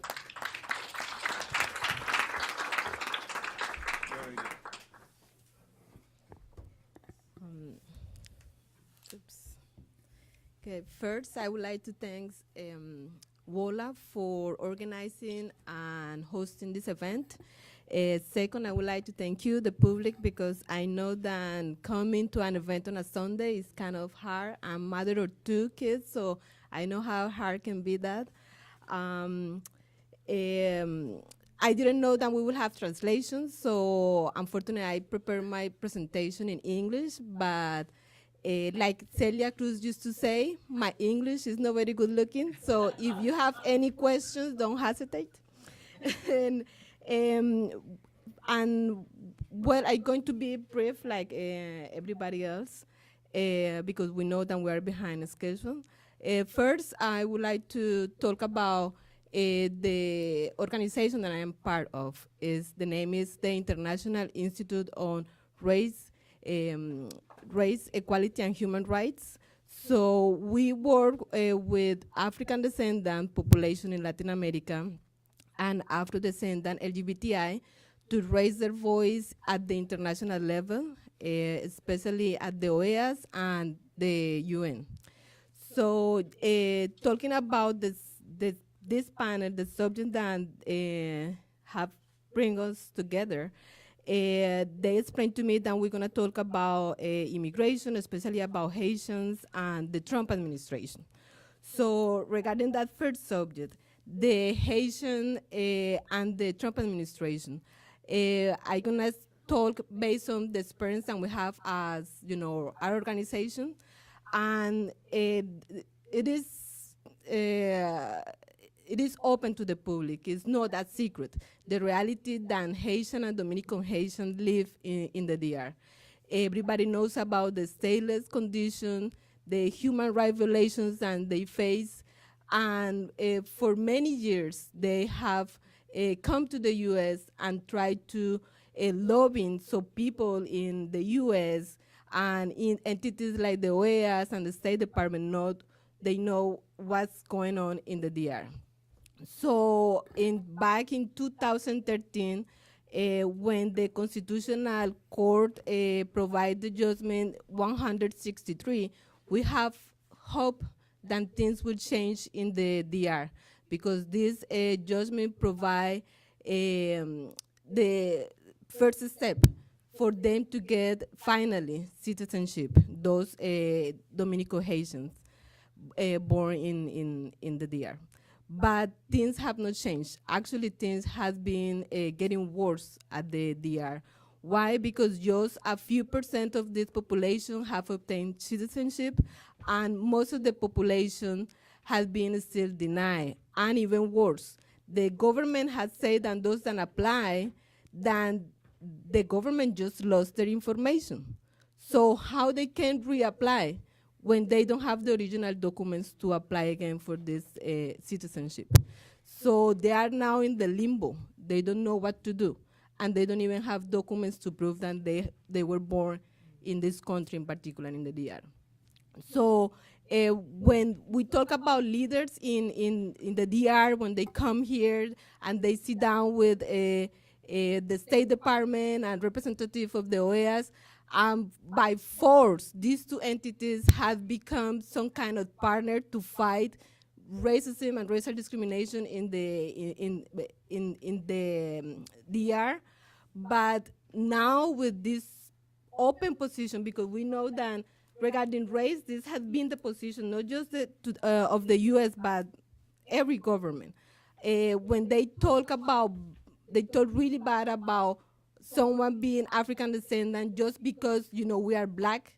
In this case, Trump has been open, about what he thinks, about what this administration is supposed to be doing with African descendants.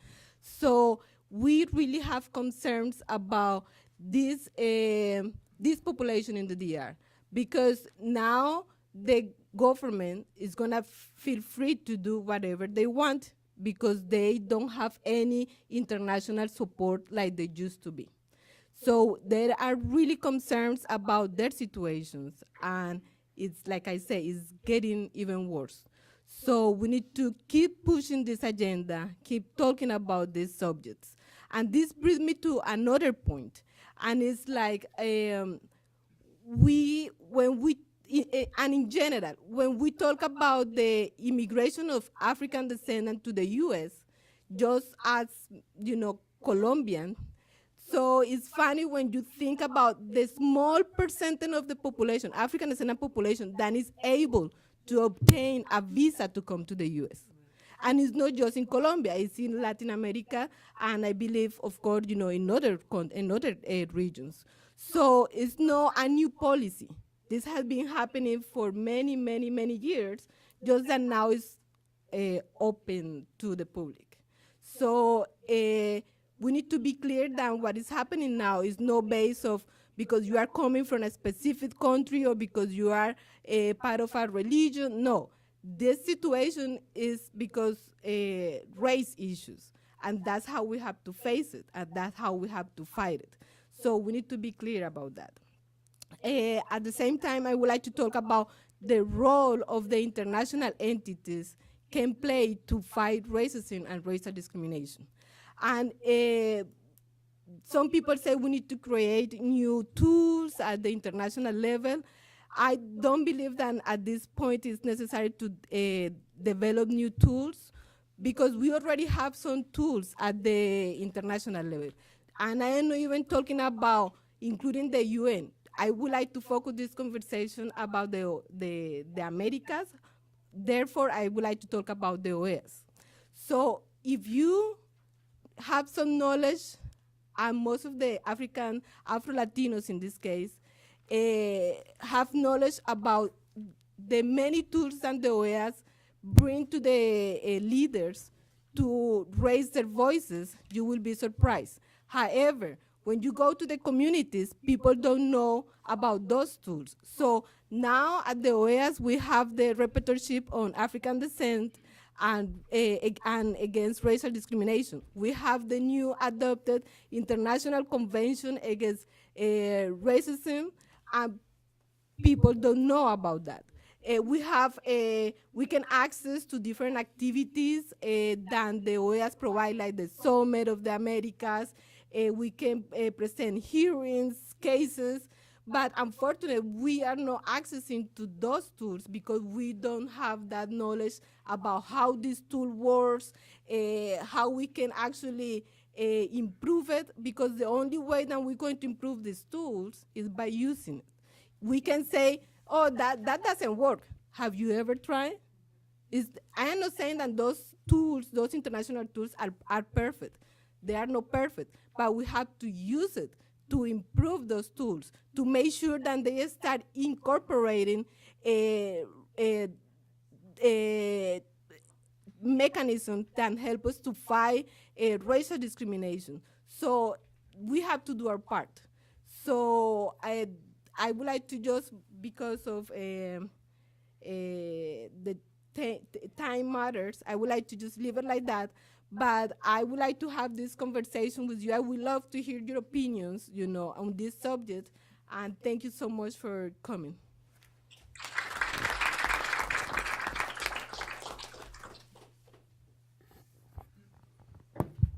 Hello, everybody. Hello. I know that it's not easy. It's 5:14. We started at 2 o'clock. We were expecting to finish by 4. But I'm going to try to be short also. First of all, I would like to thank everyone for coming. I want to thank WOLA. I want to thank Jimena especially. I have been a witness of the work that WOLA has been doing for almost 15 years. And when I first came here to DC to work at the Inter-American Commission on Human Rights, I was coordinated a significant part of my work with WOLA. At that time, there was a gentleman named Gaston Chiller You probably remember him, Jimena. And I just wanna, I think that today's event is extremely relevant, not only because of the topic that we are addressing, but also is happening in the context of the United Nations International Day of the Remembrance of the Victims of Slavery and the transatlantic slave trade.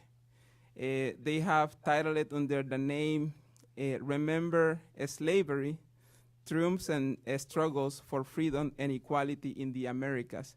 So every March 25th, the UN has been commemorating the victims of the transatlantic slave. We are talking about an estimate of 15 million people that were brought to the Americas, and over 400 years ago.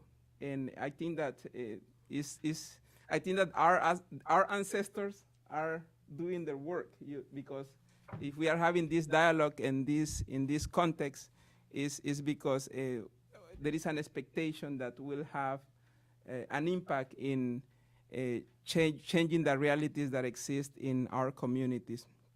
This week also, the Organization of American States have been celebrating the Inter-American Week of People of African Descent. I think that this is the first year they do it. There is an expectation that they're going to be doing it every year. And this, as Elvia was saying earlier, I believe this is a platform that we can use to showcase the work that many of us are doing. This week. I'm going to try to stick at to the topic that we are addressing, that has to do with the challenges that the Haitian community is facing with regard to DACA and TPS. I need to tell you that at the city level, the mayor of Washington, D.C., Muriel Bowser, since 2007, actually in January of 2007, in order to reduce the level of fear and anxiety that existed or still exists in the community, she allocated and mobilized an estimate of $500,000. That was in January. Later in that year, in 2007, she came out with another $500,000 just to support organizations working with DACA and TPS recipients. An estimate of 10 organizations were awarded these $500,000, and it was renewed. This grant program was renewed in 2018, and is currently on their implementation. So just to tell you a little bit about the purpose of this grant, the idea is to provide financial resources to organizations that will help applicants or recipients to renew DACA applications and work permit in Washington, D.C. These resources have been allocated to prepare asylum applications and provide representations adherent for D.C. residents. These financial resources have been also allocated to protect financial assets and the cost and issues that have to dealing with the custody of children of many of these immigrants. And these are just some of the many aspects that this grant, called the Immigration Justice Legal Service Grant, has been created for. And I think that an important part of this grant is that it aims to also support family reunification. And some of the organizations that has been beneficiaries of this grant include Ayuda. Many of you are aware of Ayuda. It's an organization that has been around for a while. Another organization is Carecen. you know Carecen. Carecen is the Central American Resource Center. Kind Inc. and an organization that is well known also is Catholic Charities. So all people that feel that has been affected by the decisions of the current administration have the option of going to any of these organizations and receive support from attorneys that will work in their cases at a cost that is extremely reasonable compared to going to a law firm.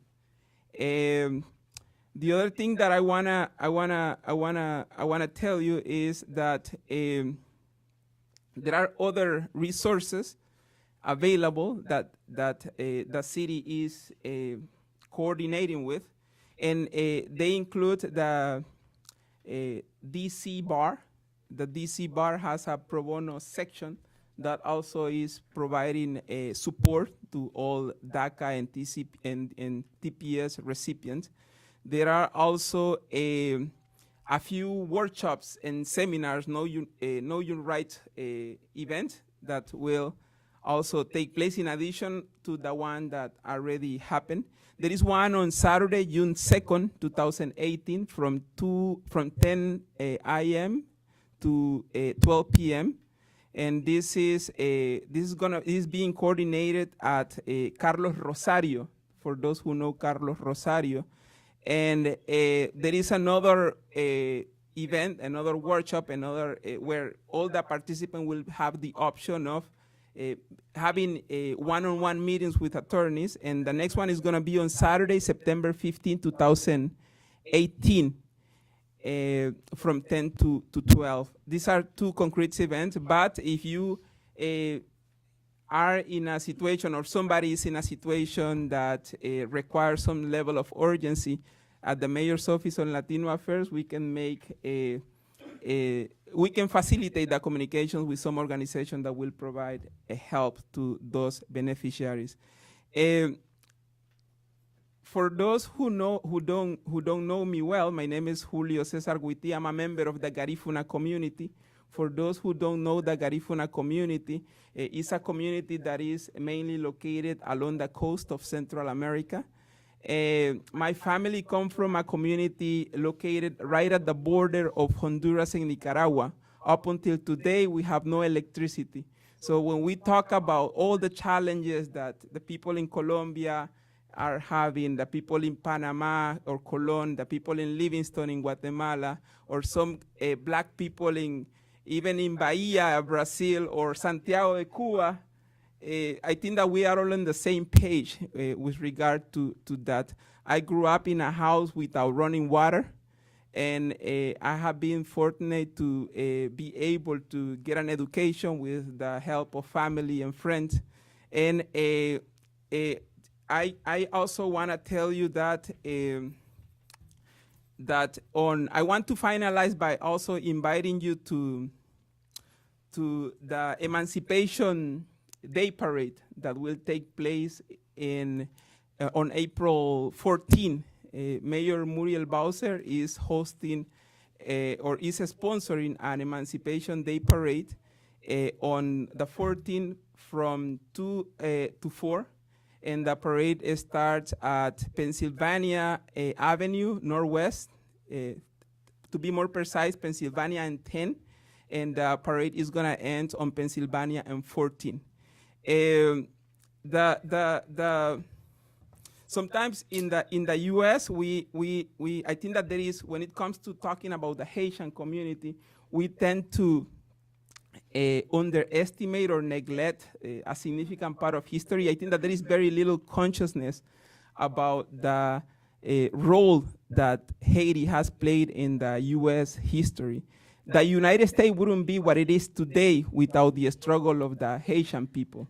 The Louisiana Purchase that happened in 1803 happened because Napoleon was forced to sell Louisiana to maintain his troops in the Caribbean, particularly after he lost Haiti in 1804. And he was he needed cash, And it was because of the Louisiana Purchase that the U.S. doubled its size. The U.S. wouldn't be today what it is if it wasn't because of the struggle of the Haitian people. So as a husband of a Haitian descendant and as a member of the Garifuna community, this is the struggle of the Haitian people is not only the struggle of the Garifuna people, it's also the struggle of all the people of African descendants in the Americas. Thank you.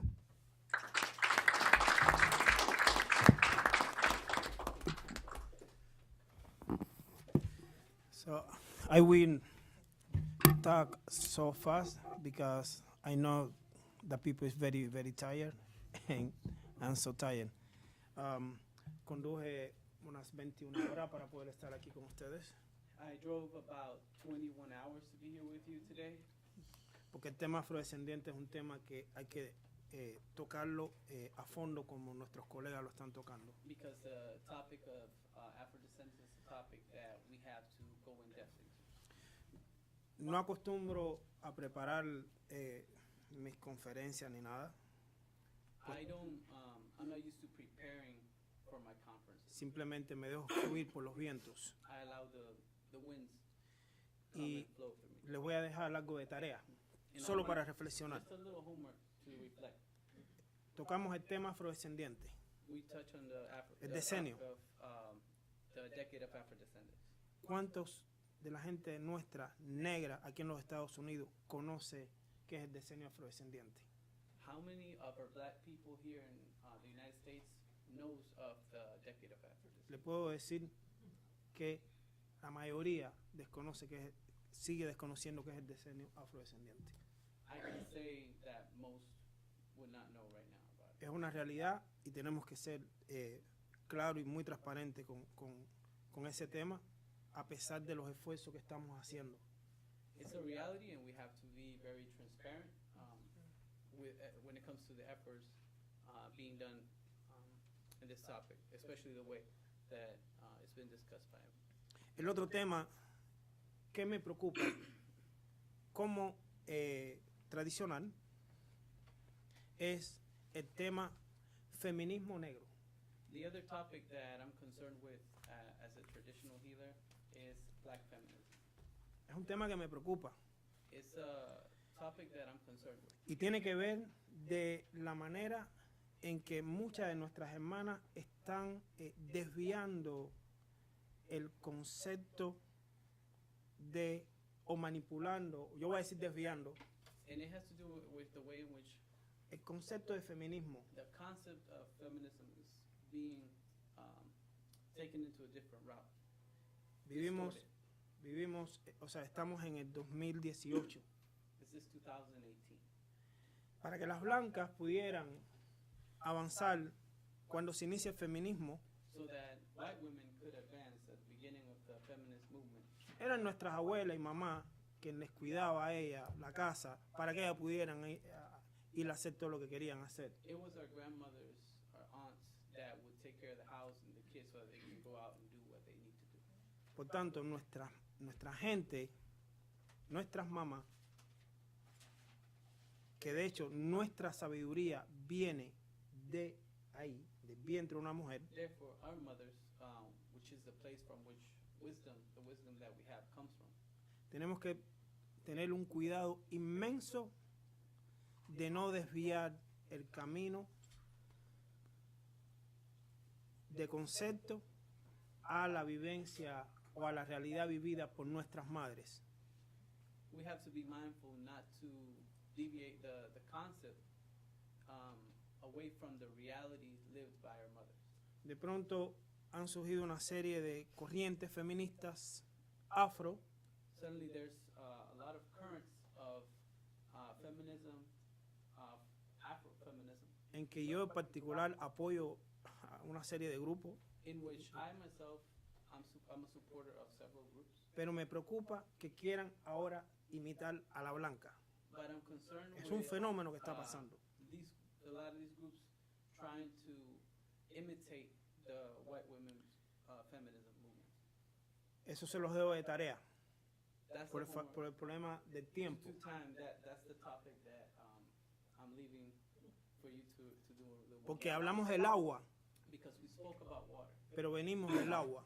but we come from water. Porque estuvimos 9 meses, o 8, que estuvo 8, We were 9, 8 or 7 en el months vientre, in water, protegido por el agua. protected by water.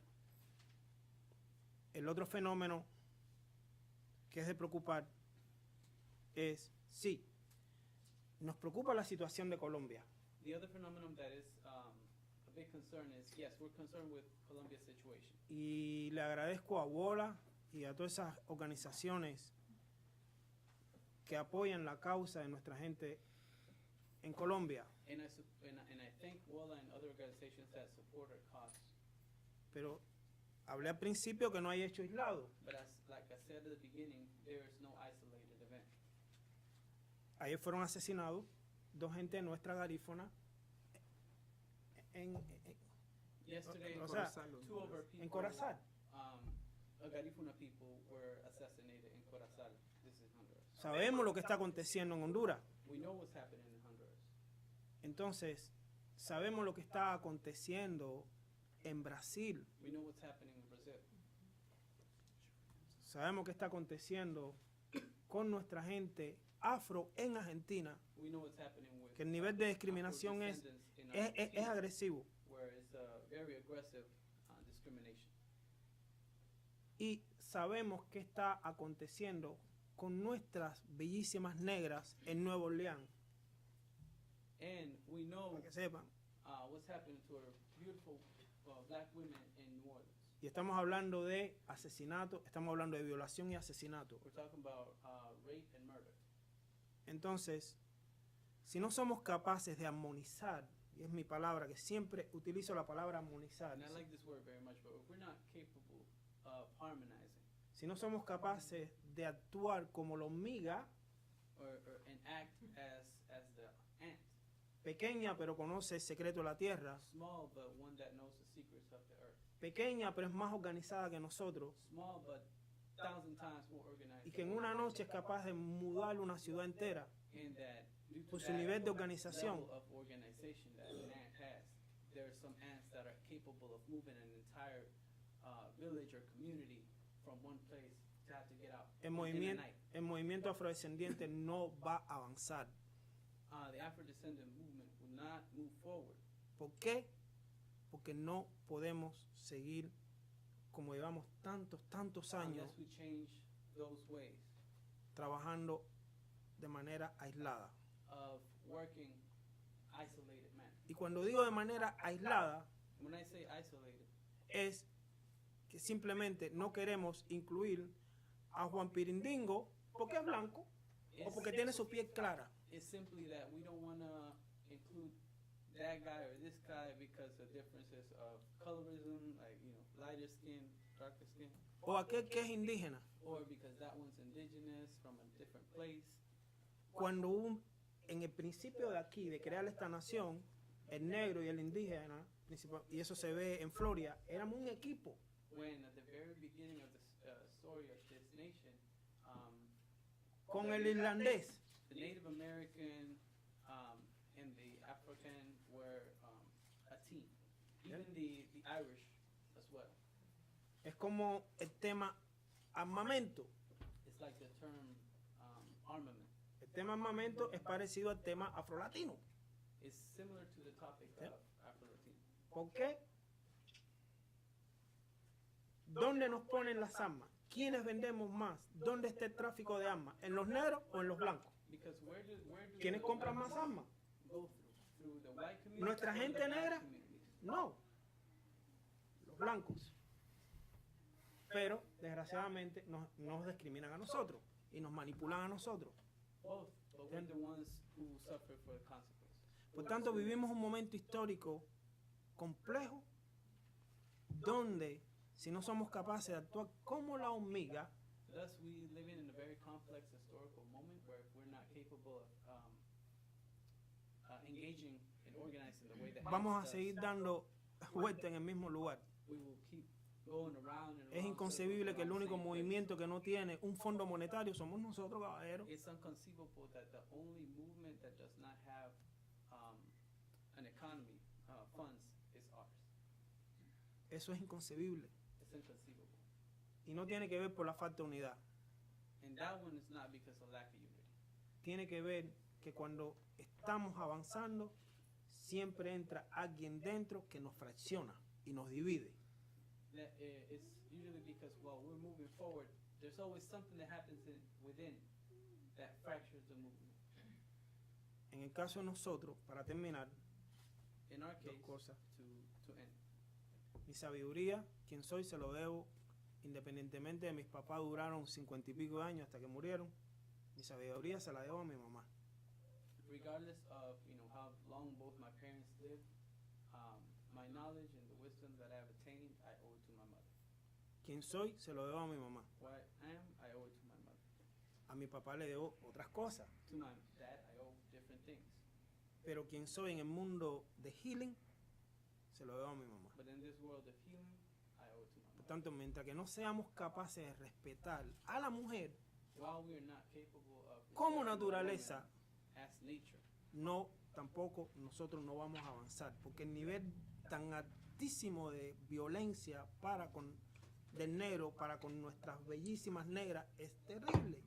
because of the violence within our communities towards. Y son temas que hay que tocar en el decenio para minimizar, no se va a eliminar, pero por lo menos estar consciente realmente hacia dónde vamos. Those are topics that need to be discussed during this decade of Afro-Descendants to make improvements because they're not going to disappear within this decade. En el caso de Colombia y algunos de otros países, para no alargar mucho, In cases of Colombia and asesinan a los hombres para obligar a la mujer, they murder the men and control the woman porque es la mujer el eje, because the woman is the axis, y eso tenemos que tenerlo claro en todos estos procesos. and that we need to be clear of in all these processes. Aprecio el trabajo que usted está haciendo para con mi país, I Cuba. appreciate the work that you are doing for my country, for Cuba. Lástima que cuando ustedes lo hacen es para un grupo reducido. Entonces, Unfortunately, it's usually for a eso es small otro group, problema. but that's a whole nother. ¿me entiende? Eso es, I know. Pero un solo palo no hace monte. Entonces, One tree does not make the forest. entonces, por ejemplo, ahora en junio estamos llevando nosotros, nuestra organización, dirigida por Juan, So, un grupo sometime in this summer, de we'll jóvenes be taking a group of, y no young jóvenes, people, students, donde el enfoque no es tan político, sino cultural, where, educativo. taking some people to Cuba, where the focus is not political as it is cultural. ¿Por qué? Porque la gente de aquí tiene que entender lo que está aconteciendo en ese proceso de transición ahora. Because people ustedes lo here saben, need to understand what has happened in that process of transition right now over there. Y eso es claro que la gente lo sepa aquí And that's y que se discute important aquí. to be made clear for people to know. Ustedes están haciendo un trabajo maravilloso. Yes. You guys are doing a Bien. great job. Si fuera una mierda, se dijeron aquí mismo delante de todo el mundo, su trabajo es una mierda. Pero lo están haciendo bien. Right now here, it is, but it's Les exhorto que sigan así. ¿Entienden? Entonces, muchas gracias. Thank you very much. Y si no fuera por el tiempo, podríamos discutir el tema de feminismo. If it wasn't, Pero se los dejo de tarea. discuss more of a feminist topic, but that's yours. Thank you so much. Thank you. Do we have time for a question or something? I was gonna actually say, unfortunately, I think in the interest of time, we don't have time for questions, but I would say, No, necesita hacer preguntas. Que quiera ir que se vaya, Por favor. Sabemos el tiempo que hay que cerrar, pero si ella quiere hacer preguntas, que pregunte. Black people.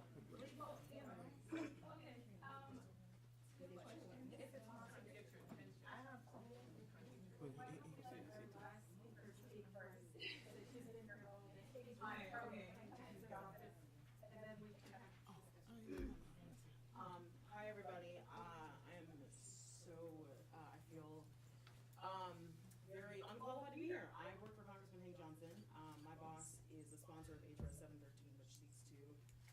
nationally recognize the decade. I'm Chelsea, by the way. Last thing you want to hear is probably another person talking. That's a surprise.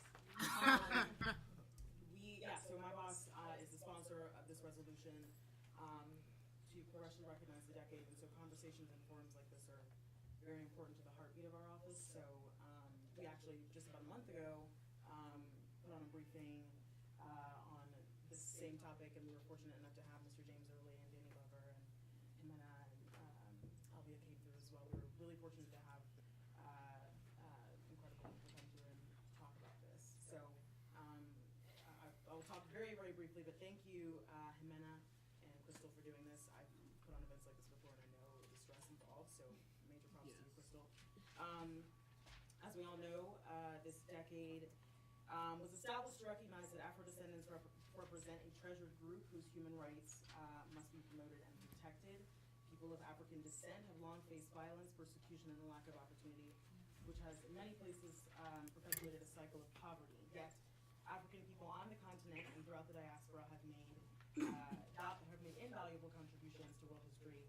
It is imperative that we continue to shed light on how inextricably tied Afro-descendants are to innovation and success throughout the world.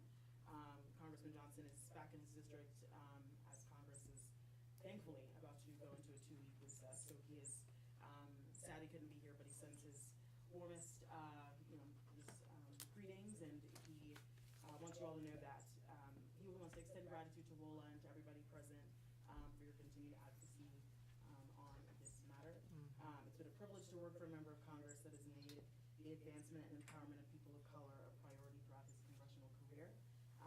Please know that our office is delighted to sponsor HRS 713, and we ask that you all do your part to reach out to your members of Congress, continue to mobilize as you all do really, really well. And we would love to garner more support to see it pass so that Congress can recognize this decade too. So please know that you have allies in Congress, and we're happy to stand alongside you guys. So thank you for having me. Thanks. Thank you, Chelsea. Now we can turn to some questions. I'll start with you first. Okay, thank you. I'll be very brief because I'm also very aware of the time. I really appreciate everybody. Thank you for the intervention. I was looking forward to the discussion on Haitians, and I'm a Haitian descendant myself. So I don't feel like we really got to talk much about that, but that's fine. I appreciate, well, when it comes just a few facts in the DMV, there's about 7,000 Haitians born in Haiti that live here. And then if you add people of Haitian ancestry like me, you add another 3,000 or so. We're about 11,000 people. About half of them, 55% are now naturalized U.S. citizens. So often when we talk about Haitians, we're thinking about the plight of Haitians, and the Haitian government and the embassy here has been making a lot of efforts to try to change the narrative on Haitians and the branding. So the TPS issue is very important to us, of course, but we have to remember too that it's a small percentage of the community that's being affected, although I'm not diminishing the fact that it has ripple effects throughout our community. But it's also a very resourceful community that exists, especially in the DMV, where we have prominent members that contribute to the economy. I appreciate the idea of identifying enemies within our ranks. This is something, in Haiti, we have a proverb for that. We say, like, depuis Guinée, nèg ap tay nèg. That means, like, since Guinea, when we left, blacks have been stabbing exactly other blacks, so I get that. But I would caution thinking about the narrative of Haiti against a purge, because since the revolution, that has been our issue within Haiti, is identifying within our ranks our own enemies. And sometimes when you get into that clan mentality, you might be mislabeling certain people. So that brings me to the last few speakers, for example, what Elia said, and Julio, you both pointed resources that exist. Sometimes we forget, we want to revolutionize everything, but there are in fact certain things, mechanisms, and we just don't tap into them. And so we might have people, places, them. So that's, I guess that would be my very quick comment / question. Thank you. Thank you. I just wanted to ask, and particularly to Baba Ofunchi, is it possible? Well, I guess the first thing I'd ask is how deeply the different groups, different peoples in Latin America and the Caribbean integrating spirituality with the struggle for freedom. Me gustaría preguntar esto a Fuchi en particular. ¿Con qué profundidad los diferentes grupos, estamos hablando de grupos, pienso que grupos espirituales, like talking about the different spiritual branches, están haciendo esa conexión entre lo que es la espiritualidad and the struggle for freedom? And I'm thinking more in terms of traditional African rather than the stuff that Europeans gave us. Y estamos hablando, sí, de los diferentes grupos de tradicionales africanos. ¿Cómo conectan la espiritualidad con la lucha para la libertad y contra la opresión? Bueno, ¿a qué profundidad la están conectando? Bueno, siempre a través de la historia, las grandes luchas, de hecho, y voy a poner el ejemplo de Haití. Throughout history, the great battles, and I will use Haiti as an example. La base fue espiritual. The base for the revolution was spiritual, the foundation.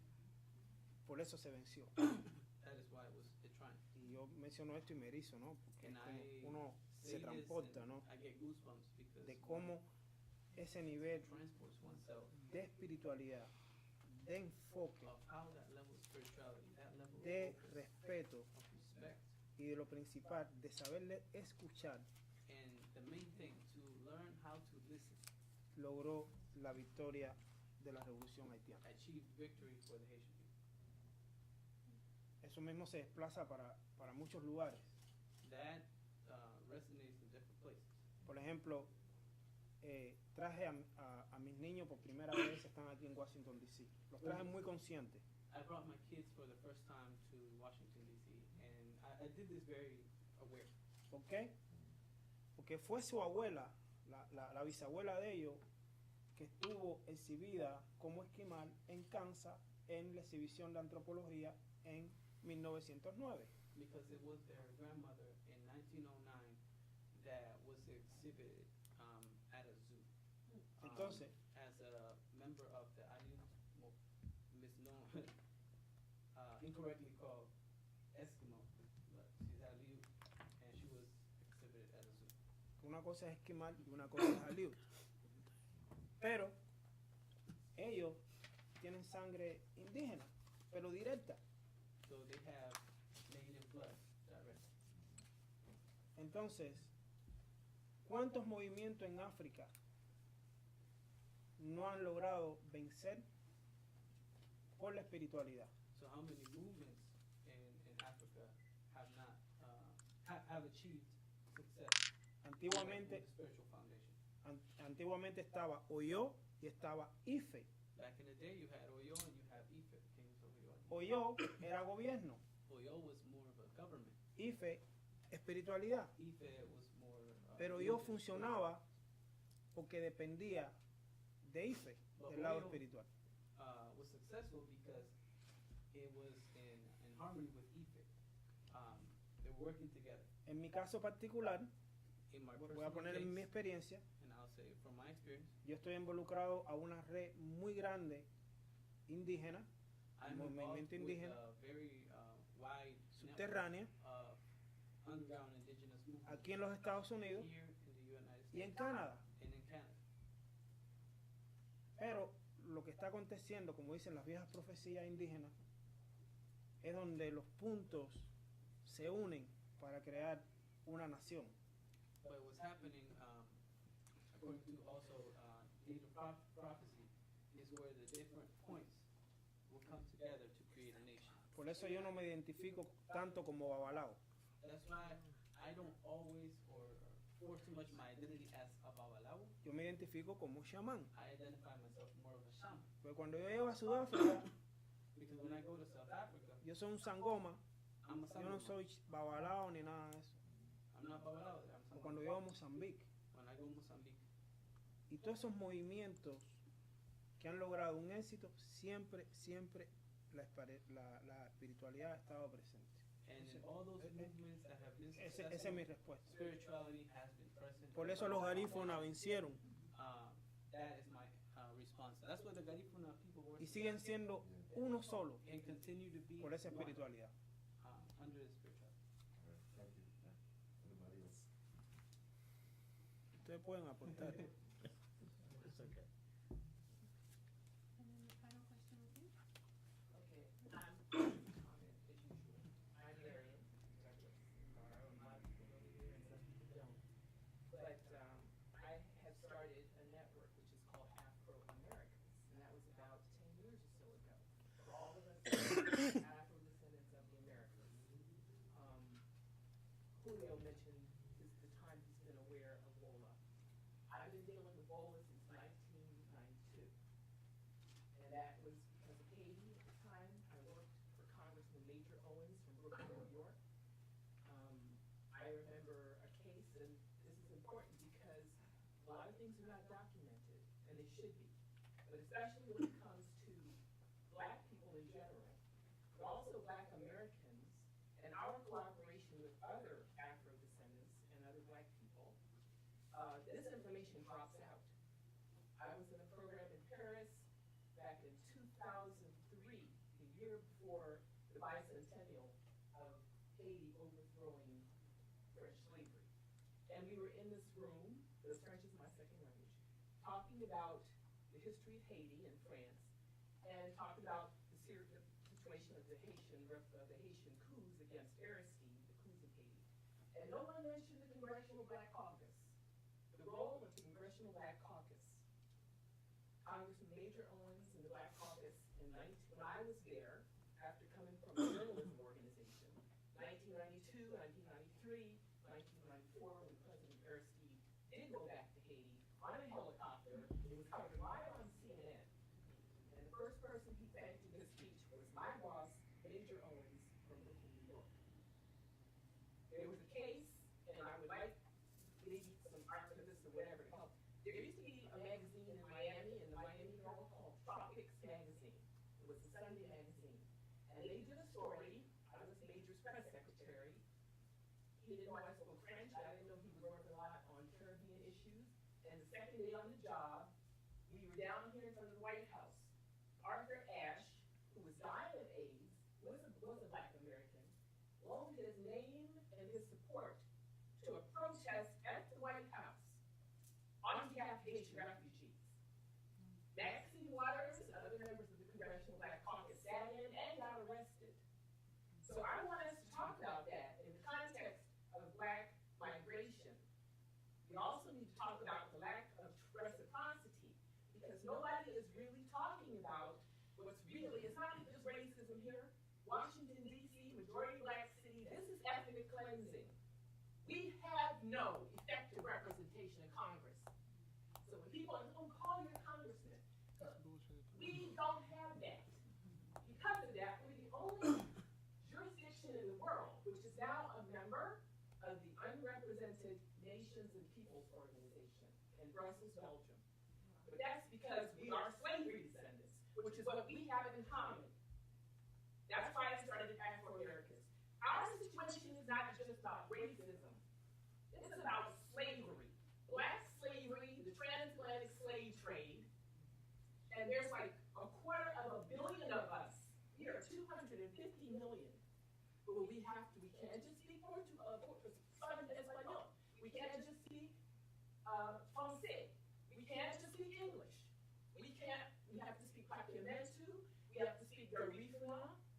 And so I've never been invited to be on a panel at WOLA yet. In 20-some years, I've actually never known a Black person working at WOLA since 1992. I knew a lady named Rachel Neal, who was a white woman from Britain, and Rachel has gone on to another part of her career. But anyway, we need to talk about some of the realities of the slavery descendants of the Americas, not just in the U.S., but don't exclude us in the U.S. because we're talking about demography. We are a population group that needs international and national recognition, okay? And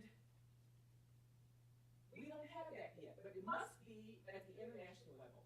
Of course, every one of our populations should be recognized, because it's like we're some kind of informal population, but that's not true. And then collectively, you know, I don't care which kind of European slave ship our ancestors were brought on, but we're a common population. But when we're talking about migration in the Americas, that is not a neutral issue. We're talking about white secularism. That's what it started with. That's what is the foundation here. So whether we're talking about Mexico, Panama, Peru, Nicaragua, Bolivia, certainly Argentina, for God's sake, the places that white people have gravitated to stay and keep that land. Brazil. I cannot go there, even as a black person, as a slavery descendant from another part of the Americas, and not respect and associate myself with the indigenous black population, because they will use other black people. Oh, we have blacks, but they're just not the black people from that country. Immigration does not necessarily help us, not just here, but in Mexico, throughout the Americas. Last point, I was at a conference. I worked for the OAS. I worked for the World Bank. I've worked in Congress. You know, some of the things that some people mentioned up here. I've worked for several of them. I speak 5 languages. I was born right over there at Freeman's Hospital at Howard University. Both of my parents are Black American. My sister-in-law is Afro-Central American, and my husband is Italian. So I'm talking about the same things in Italy, because the Italians are going to deal with Christopher Columbus and this ship that they left us. It's not going to stay this way. For the next 500 years, the article that I was asked to write for the St. Paul Pioneer Press of Fushi in 1992. La próxima 500 años no van a ser como los últimos. We know that. I know. Okay, bueno. So I would like we to have a longer meeting, obviously by this clock. And the things that are here, the energy that is here, we deserve. It's time for us to have a larger conversation. Okay? And so, as I like to thank Patricia Moran, who has helped found Afro-Americans.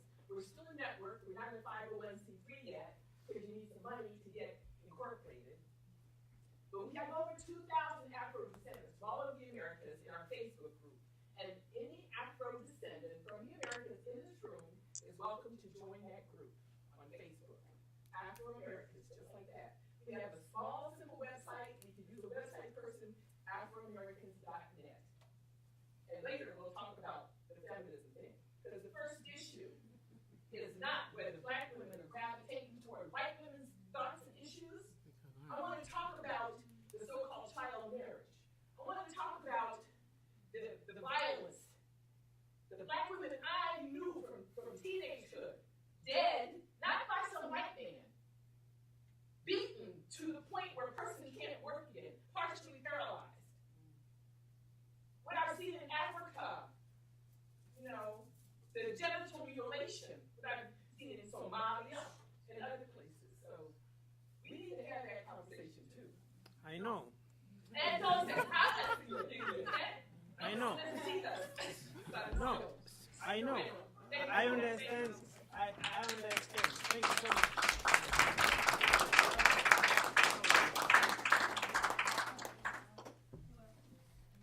First, I'd like to say thank you all for pushing the questions. I think it created an amazing dialogue. Thank you all for your comments. Thank everybody who participated in the panel today for sharing their thoughts, experiences, ideas, and for creating this environment for us all to engage in these topics. I would like to say look forward to some more conversations, more events on issues related to Afro-Descendants in Americas here, specifically for Haiti as well. And yeah, just thank you for everything.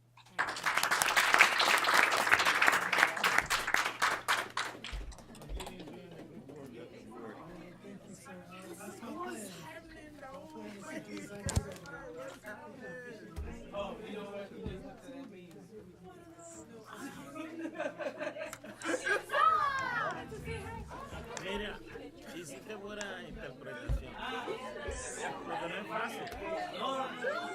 Claro.